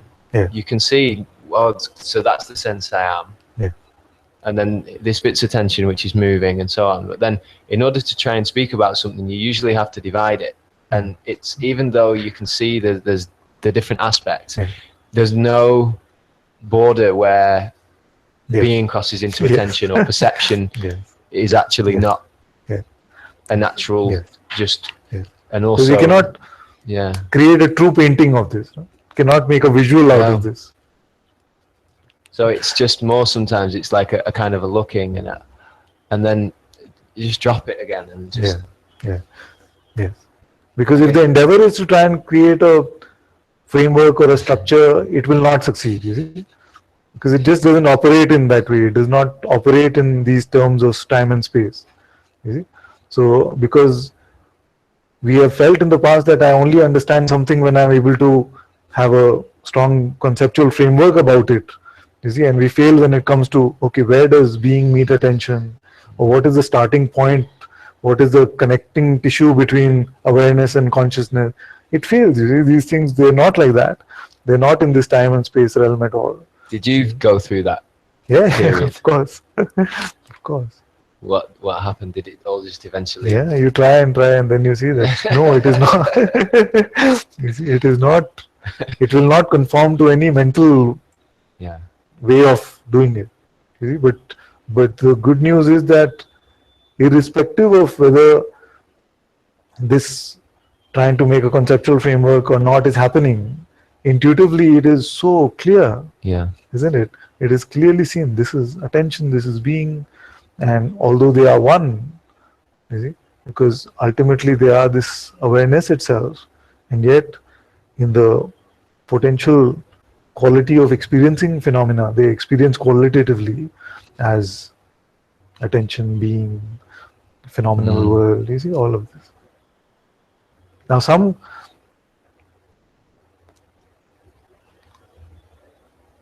will say, okay, but what is the point of all of this? You see, can't we just accept that it is all just awareness? What is the point of talking about attention and belief and phenomena and suffering? What is the point? Just say everything is awareness, accept it, game over, finished.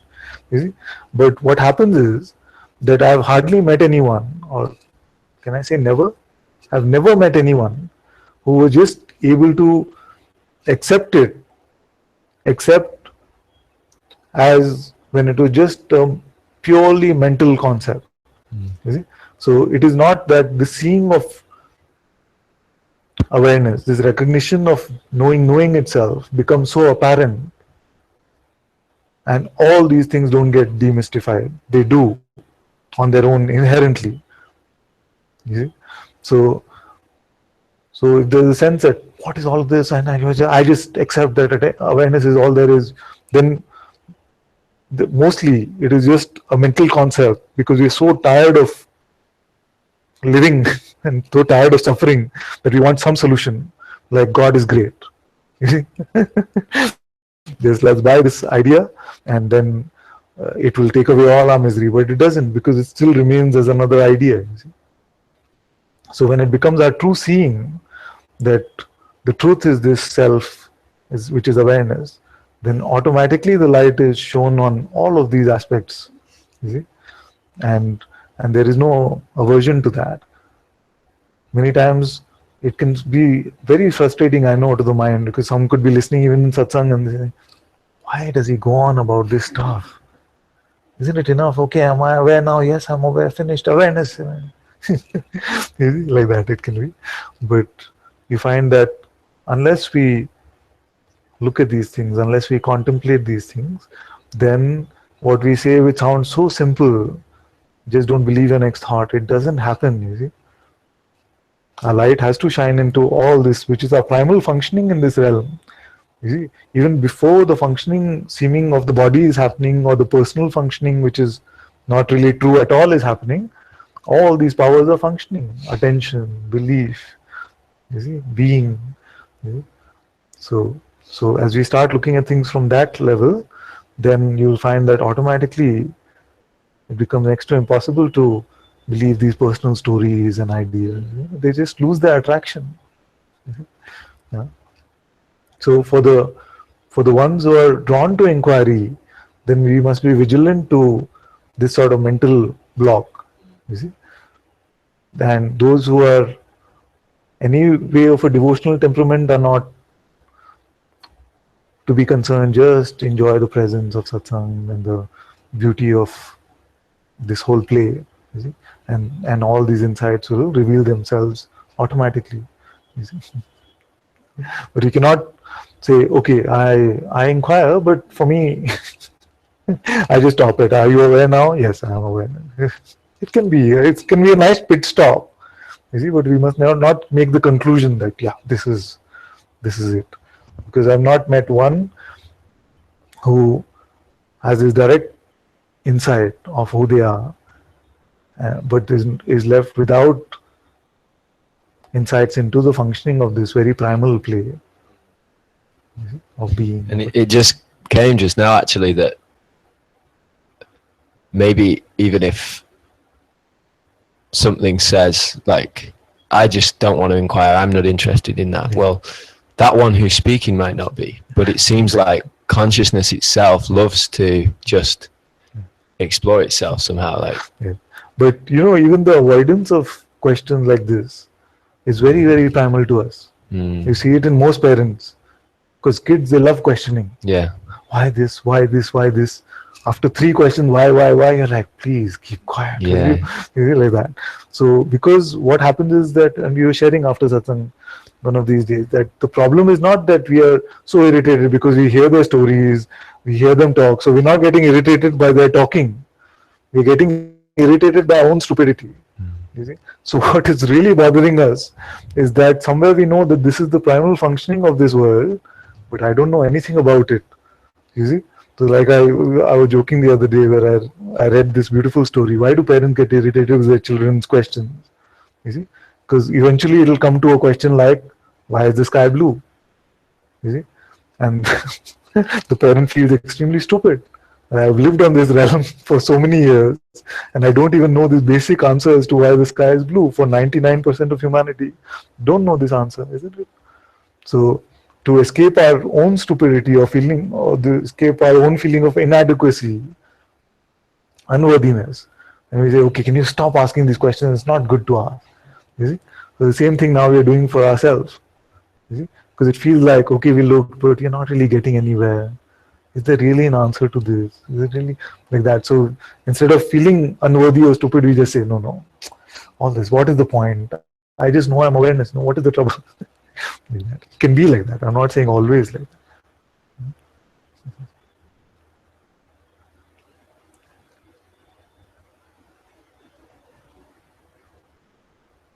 And it's fun to watch these things because we can consume so much garbage every day on Facebook and all of these places, you see.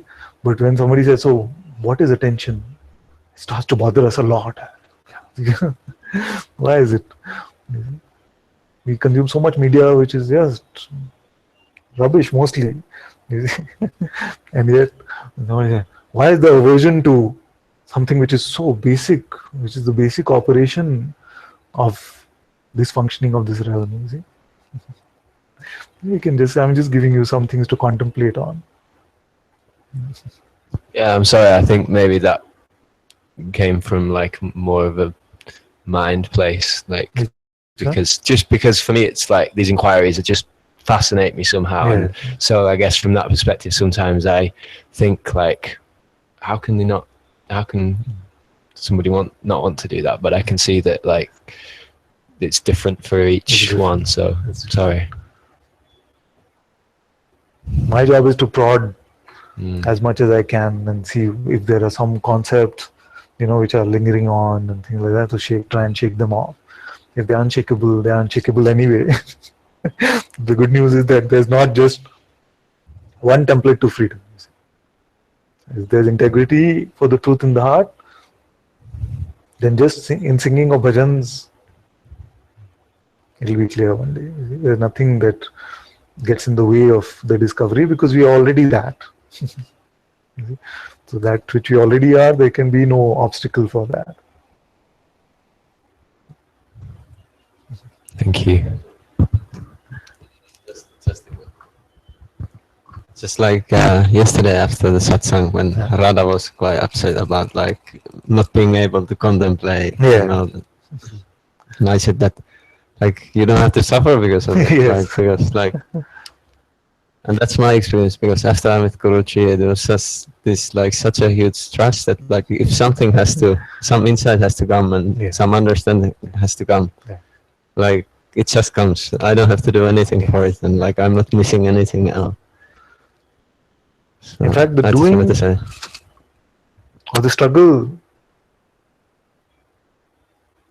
cannot come close to the level of these questions. You see, you cannot really struggle to find these answers. There must be just very simple looking.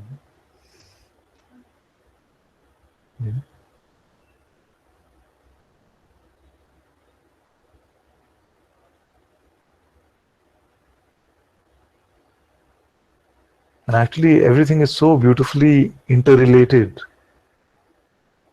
that as we become open to what is,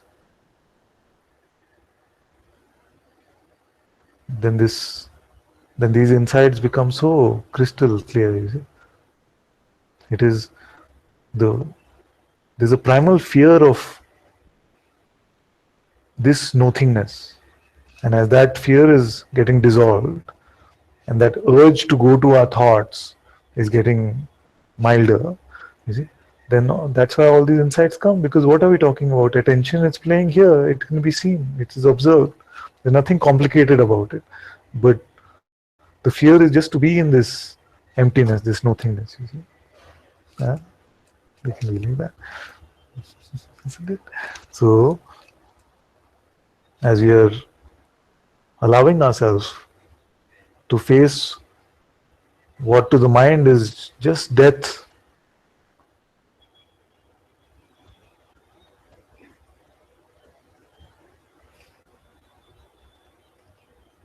then you find that all of these things are just very, very basic insights.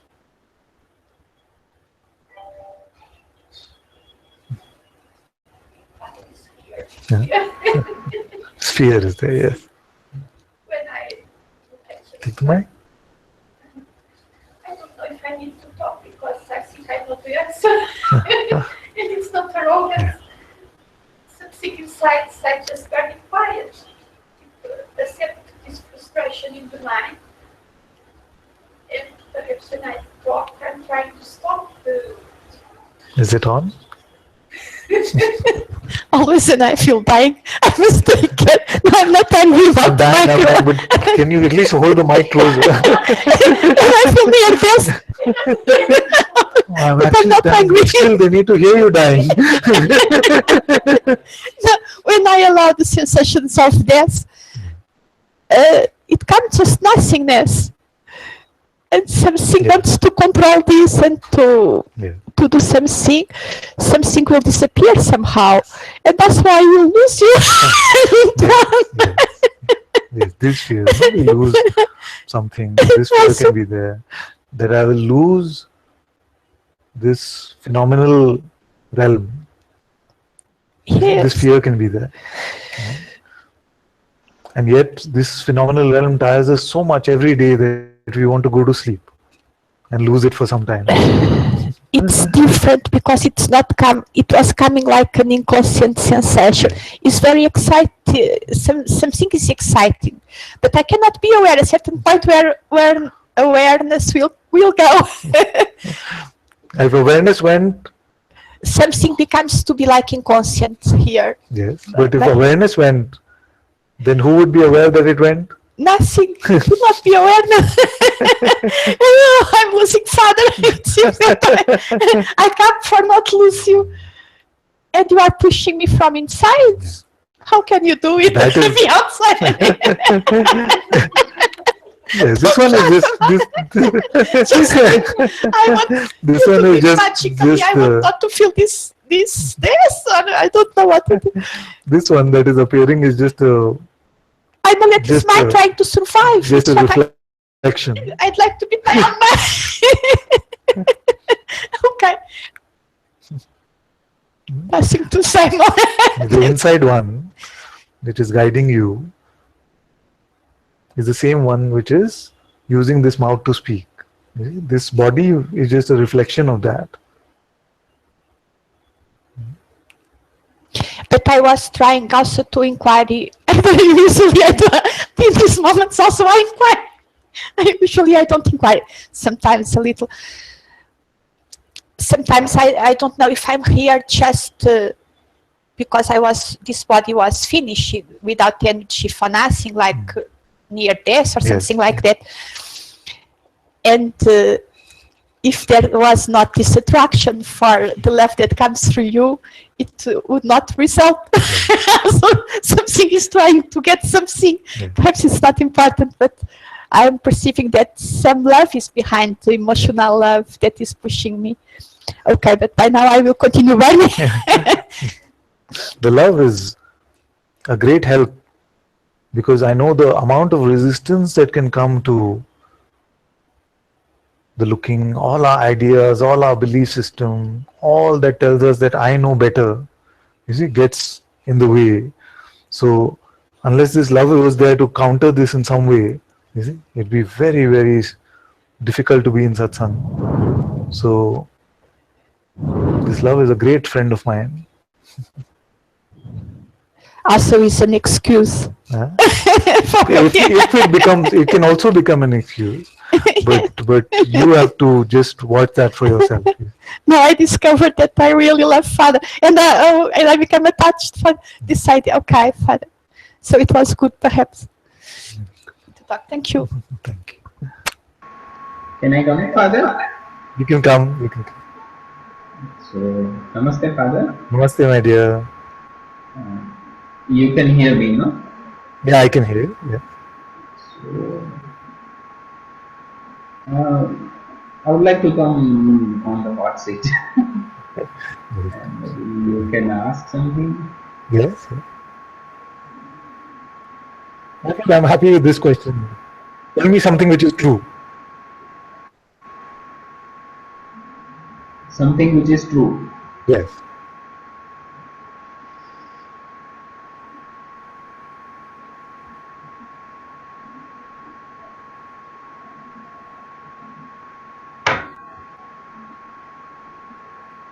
Well, it depends. I mean, the way we define truth, if we mean the word truth by that something which is not coming and going, something that is not changing, something which is eternal. Yes. If we mean that, then right now the truth for me is I am.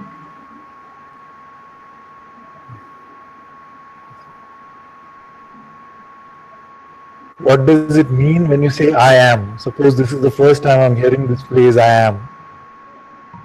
What does it mean I am?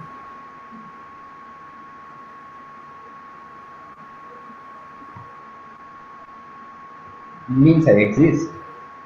I exist. What does it mean to exist?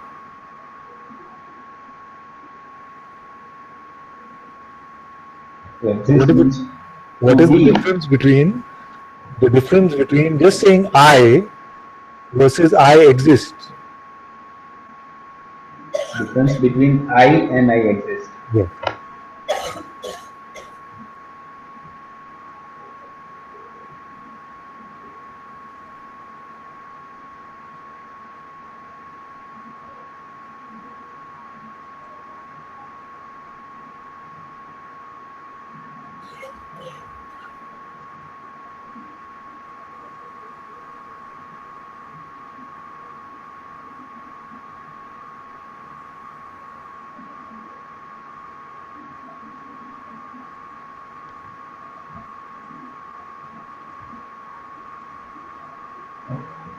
There seems no real difference between I and I exist, but I exist sometimes and sometimes not. That's the only difference. Means existence is right now I am existing. Yes. But when I sleep, I don't exist. Yes. So let's look at this as I am. So in the I am, is the amness coming and going, or is the I amness coming and going? Amness is coming and going. Amness. Oh, beautiful words. Yeah. We should always take a moment to reflect on the glory of what we are speaking. Oh, beautiful. Means we can use words in both the ways. I mean, amness is coming and going, and even I am is coming and going. Yeah, Both means experientially both mean same. We can use words in any way. But is there something which is not coming and going?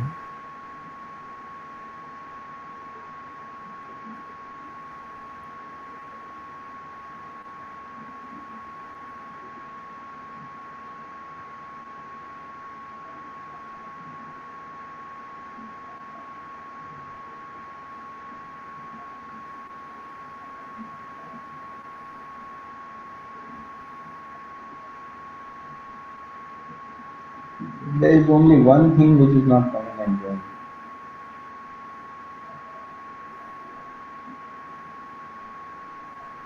And don't keep us in suspense. And that is the one which knows the amness coming and going. Very good. Very good. Now, tell me 5 attributes of this one that knows amness. 5 attributes of the one who knows amness. Yes.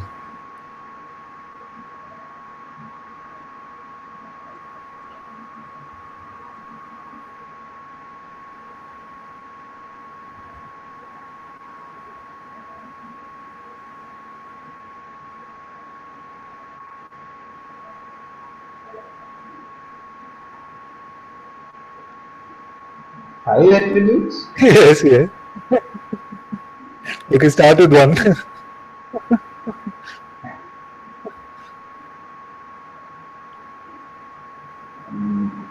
I I can't find a single attribute. Yes. You are asking for 5. Yes. Yes, it's a trick question. So it has no attributes, isn't it? At best, what we can say about this is that it is the knowingness itself, or the awareness itself. And because it does not have an attribute, can we say that it is not an appearance? No, it is not an appearance. Therefore, if I was to say that everything that has an attribute is an appearance for this one, would that be accurate? Yep. So everything that has an attribute is an appearance. This I, this awareness, doesn't have any attributes. If it doesn't have any attributes, then how is it known by itself?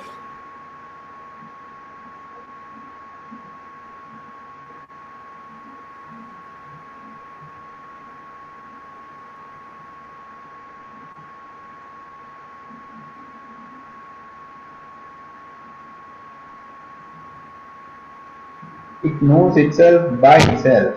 I mean, by being itself. I mean, it knows itself. Very good. So it is not. It itself is knowing of itself and everything else. Very good. So it is not an appearance to itself. No. It's intrinsic knowing. Okay. Its nature is knowing. So yes. It knows itself. Yes. As well as everything else. Yes. What is your relationship with this?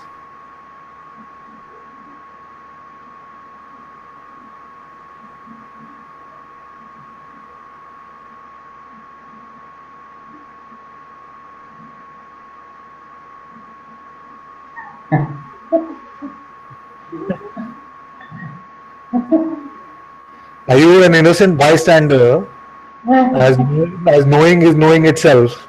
Are you just like standing on the side of the road saying, what is going on?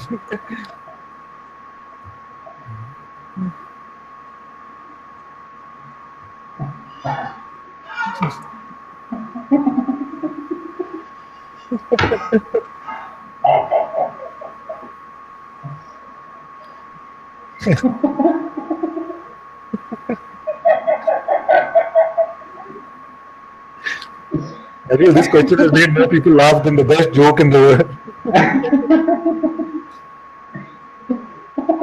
You know the answer. You know. I want to hear your answer. I am that.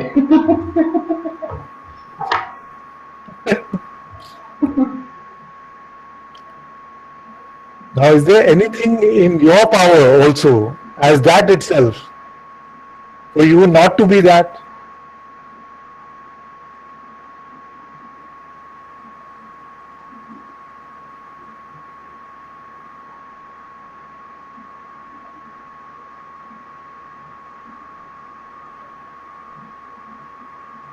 No, I mean, I cannot be anything other than that.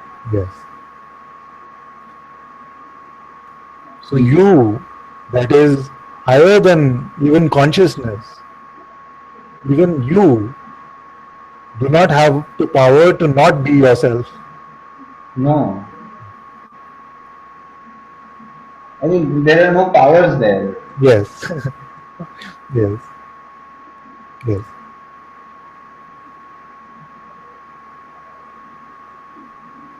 Can you lose the self?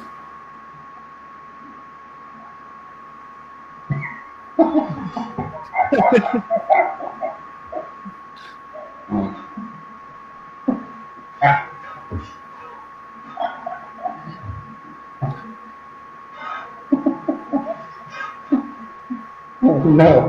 How can I lose myself? Like if you cannot lose yourself, how can you find yourself? No, I cannot find it because I cannot lose it. What are we all doing here?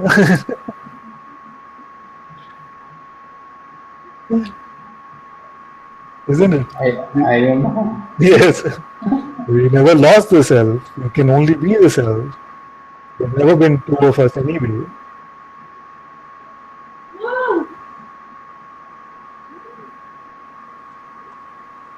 We're only playing with this divine magic of pretending to be something which is not the self and coming to the discovery of the self.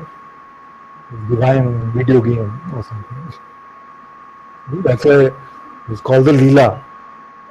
Leela is such a beautiful word because it implies everything. The play, the entertainment, the joy. And yet in the word it's clear that it is not the reality of what I am. It is just a Leela.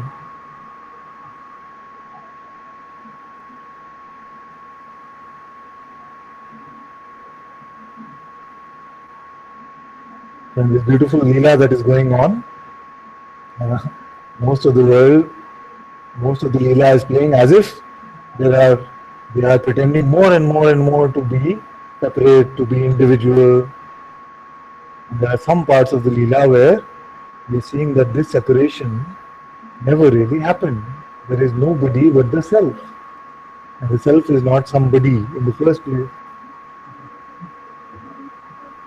But Father, even this explanation also doesn't seem like acceptable. Ultimately, even this is not the truth, but it is my favorite. We can just say for the sake of saying, otherwise. Yeah. It's just the way it is. I mean, there are no explanations. There are no whys and answers. This is very true. It's very true what you say. It's very true what you say. There is no cause. There is no reason. Why was the world created? Just, yes. But amongst all the explanations, this one is my favorite one. The entertainment.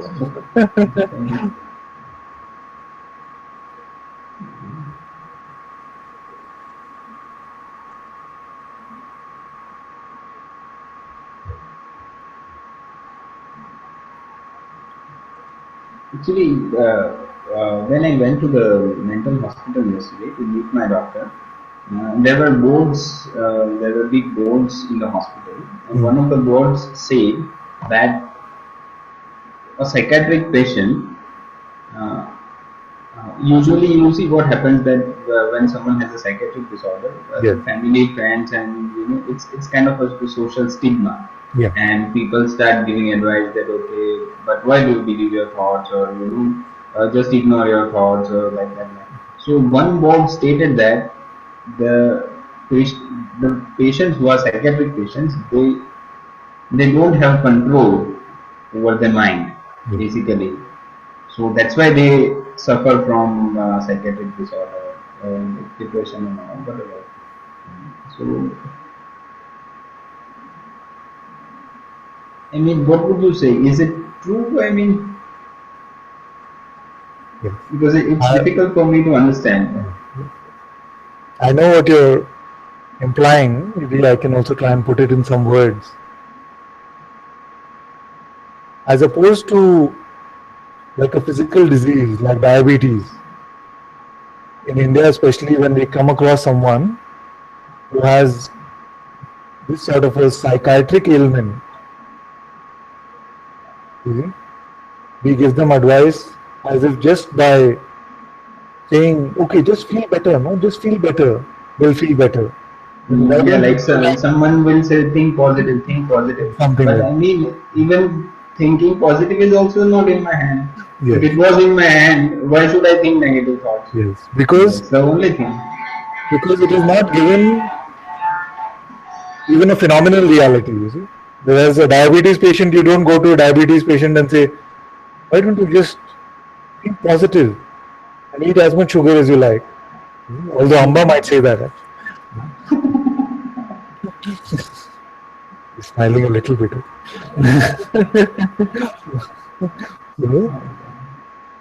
So just like this, there's a differentiation in the understanding of these psychiatric illnesses. where it is considered to be something like the person is doing on purpose or something that they can just snap out of it. You see? And having lived closely with this depression, with someone close in the family, I can tell you that all this rah-rah stuff usually doesn't work. Yeah.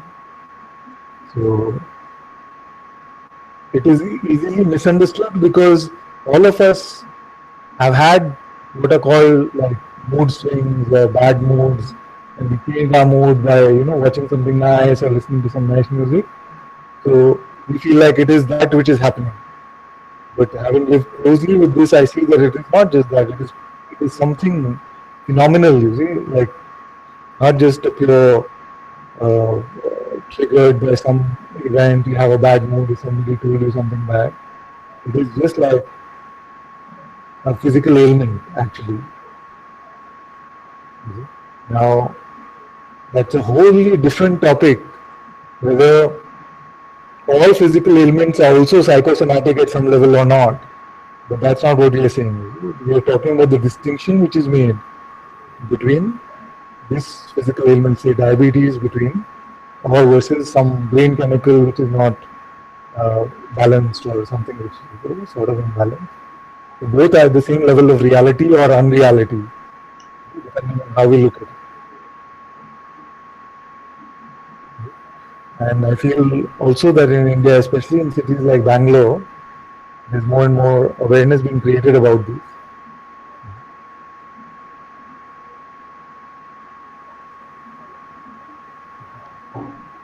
Because like right now I have pretty much clarity, but when there is an attack, there is an acute attack of depression, and like I'm gripped in it.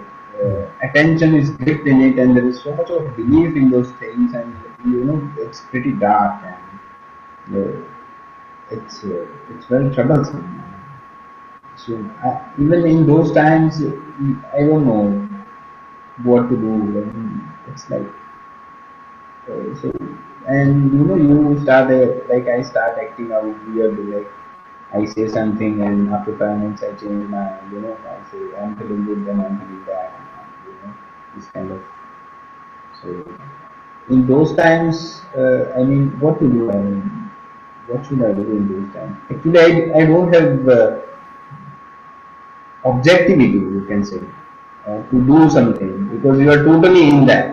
Yes. So there is no objectivity, there is no separation or differentiation from myself and that phenomenon. So you are like totally merged in it. Yes. So that's why it feels, so in those times, what should I do? Yes. So let me broaden this question because it's relevant to everybody actually. Maybe more so when you are suffering from these states. But actually the question is valid for everyone. And let me broaden the scope of the question to just answer this in this way.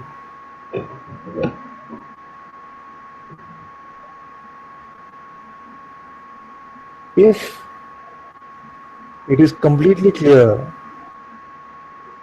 that I am this self, not just conceptually, but as a living truth, that I am only this self, then nothing at all needed to be done.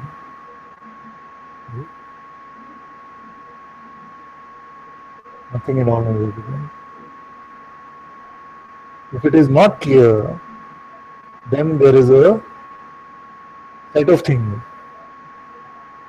And I will start with the most recommended to that which you have to look at where you are at that moment of time and pick that up. So if it is not clear, then I would say that you must inquire using these questions. Who am I? Am I aware now? Any question which is a direct self-inquiry. If there is no sense of doing the inquiry, but at the same level, there's a deep sense of devotion and surrender, then also nothing needed to be done. Just surrender it. It is the Sadguru's problem, or the Master's problem, God's problem. Nothing to be done. Sometimes neither the inquiry is happening nor the true surrender is happening. Then what to do? Then we can check if some sort of mindfulness, meditation, just being in the present moment, if that is happening. If even that is not happening, then we can check whether from chanting we can take the form of this consciousness which appeals to us the most, which we feel the most love or devotion towards, and do some chanting. If even chanting is not happening, then we can pray, please help me, please save me.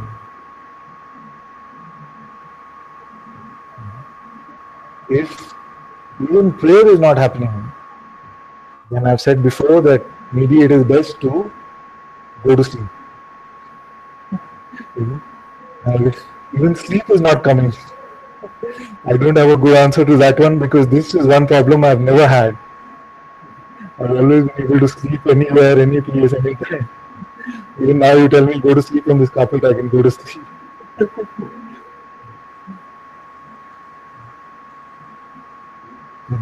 This is the broad spectrum of the things that can be done depending on what is possible at that moment. Sometimes I feel like nothing is happening, just pray. Just fold your hands and just pray.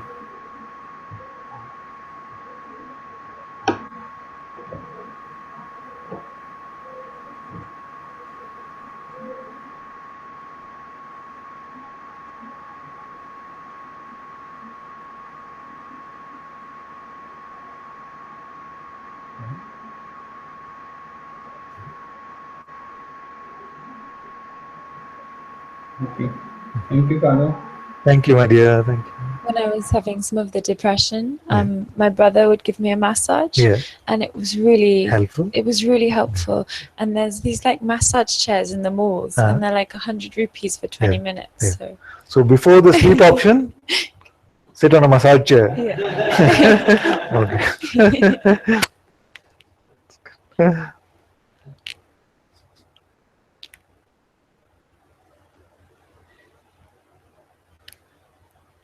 Yeah, it's good like this. We can say, just if you find that something else relaxes you, like this massage or maybe some music, something like this.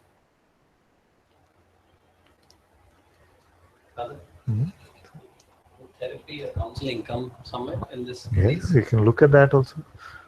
It depends. I mean, although they talk mainly to you as the character. Yes, and many times I've also seen that with this from direct experience, when this was happening to somebody, then when they would go for this sort of thing, it would just, they would come back like 10 times worse. So it has to be somebody that you've spent some time with, then you feel like they're bringing you to peace.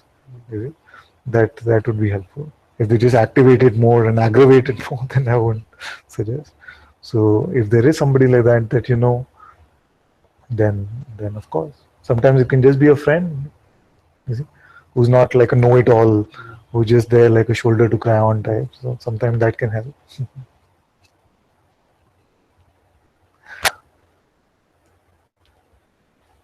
Yoga, yes, yoga is there also. Nitya said. Hatha yoga, I mentioned this also. So after, if meditation is not working, chanting is not working, and if you feel like there is this still like some physical energy is there, then do some yoga, Surya Namaskar. It's very good. It's very good.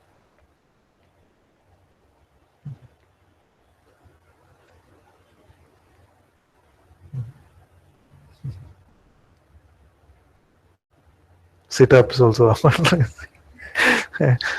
You know.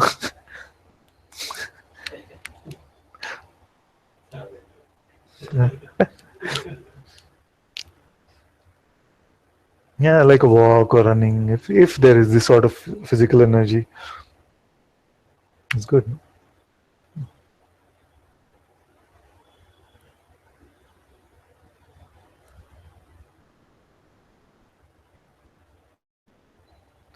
So is the internet bad just because once in a while it comes and goes, or is the quality of the audio video also bad today? Quality is okay? Quality is okay. It's okay. We're waiting to get those Reliance Geo connections. Should be good.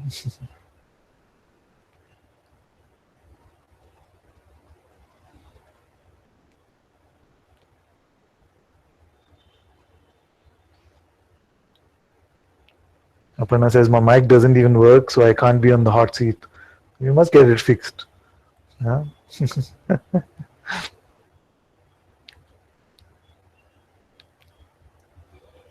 We had satsang actually at one point when we were just starting. We used to have satsang even on WhatsApp.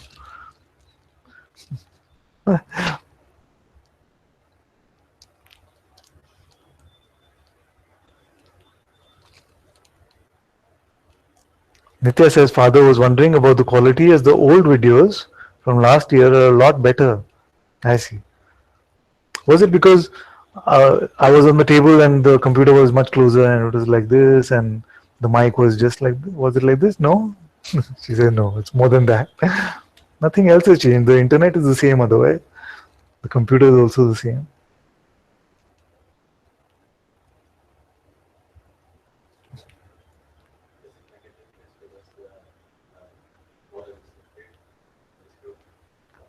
Yeah, maybe, but it seems okay.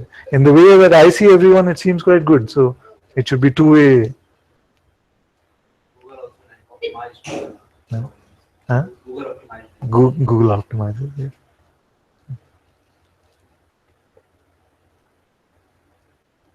Okay. Did you want to sing? You didn't get your instruments? Yes. Yeah. I'm going to switch to the internal mic. Yes, tomorrow is Bhajan's day.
Jai Ganesha.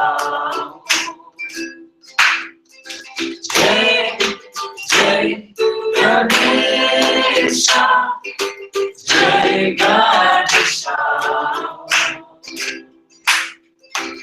Om Gam Ganapati Om Gam Ganapati Om. Om Gam Ganapati Om Gam Ganapati Om. Jai Jai Ganesha. Jai Ganesha. Jai Jai Ganesha. Jai Ganesha. Om Gam Ganapati Om Gam Ganapati Om. Om Gam Ganapati Om Gam Ganapati Om. Jai Jai Ganesha. Jai Ganesha. Jai Jai Ganesha. Jai Ganesha. Om Gam Ganapati Om Gam Ganapati Om. Om Gam Ganapati Om Gam Ganapati Om. Jai Jai Ganesha. Jai Ganesha. Jai Jai Ganesha. Jai Ganesha.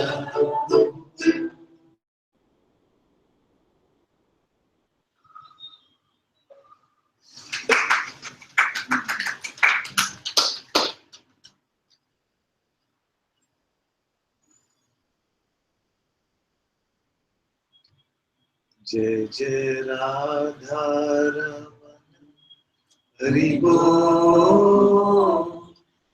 Jai Jai Radha Raman Hari Bol.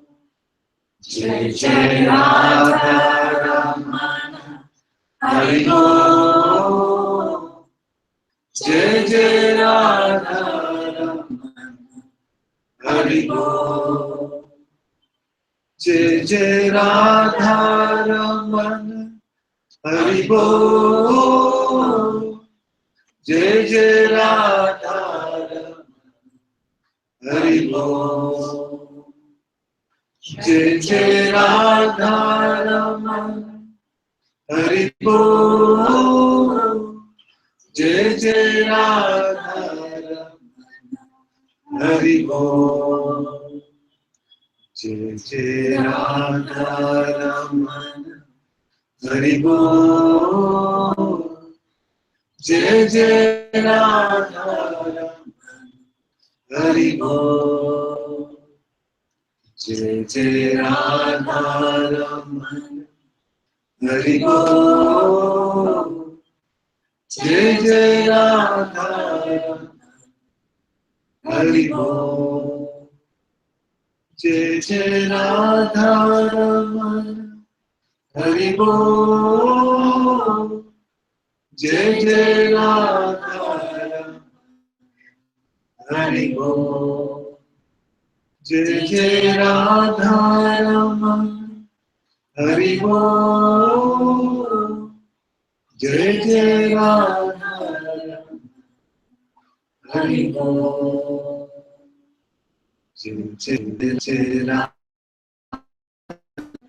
Hari Bol. Jai Jai Radha Hari Bol. Jai Jai Radha Raman Hari Bol.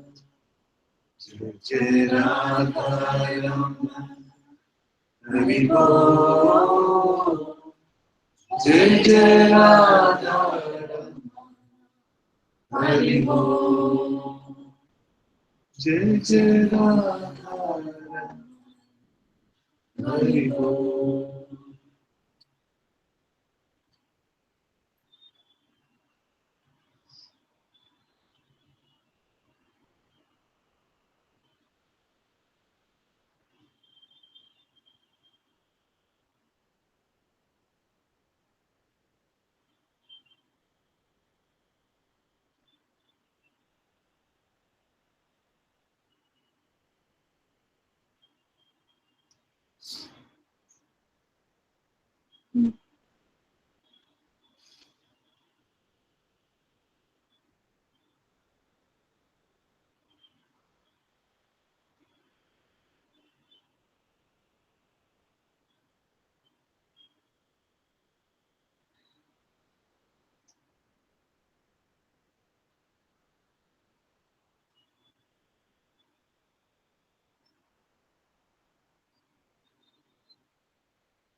Thank you all so much for being in Satsang today.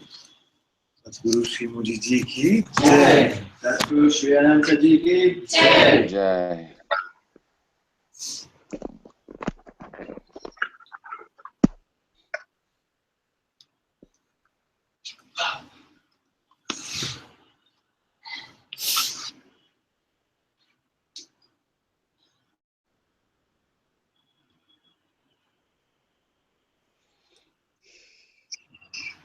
Thank you, Krishna, for moderating today. You can end the broadcast now.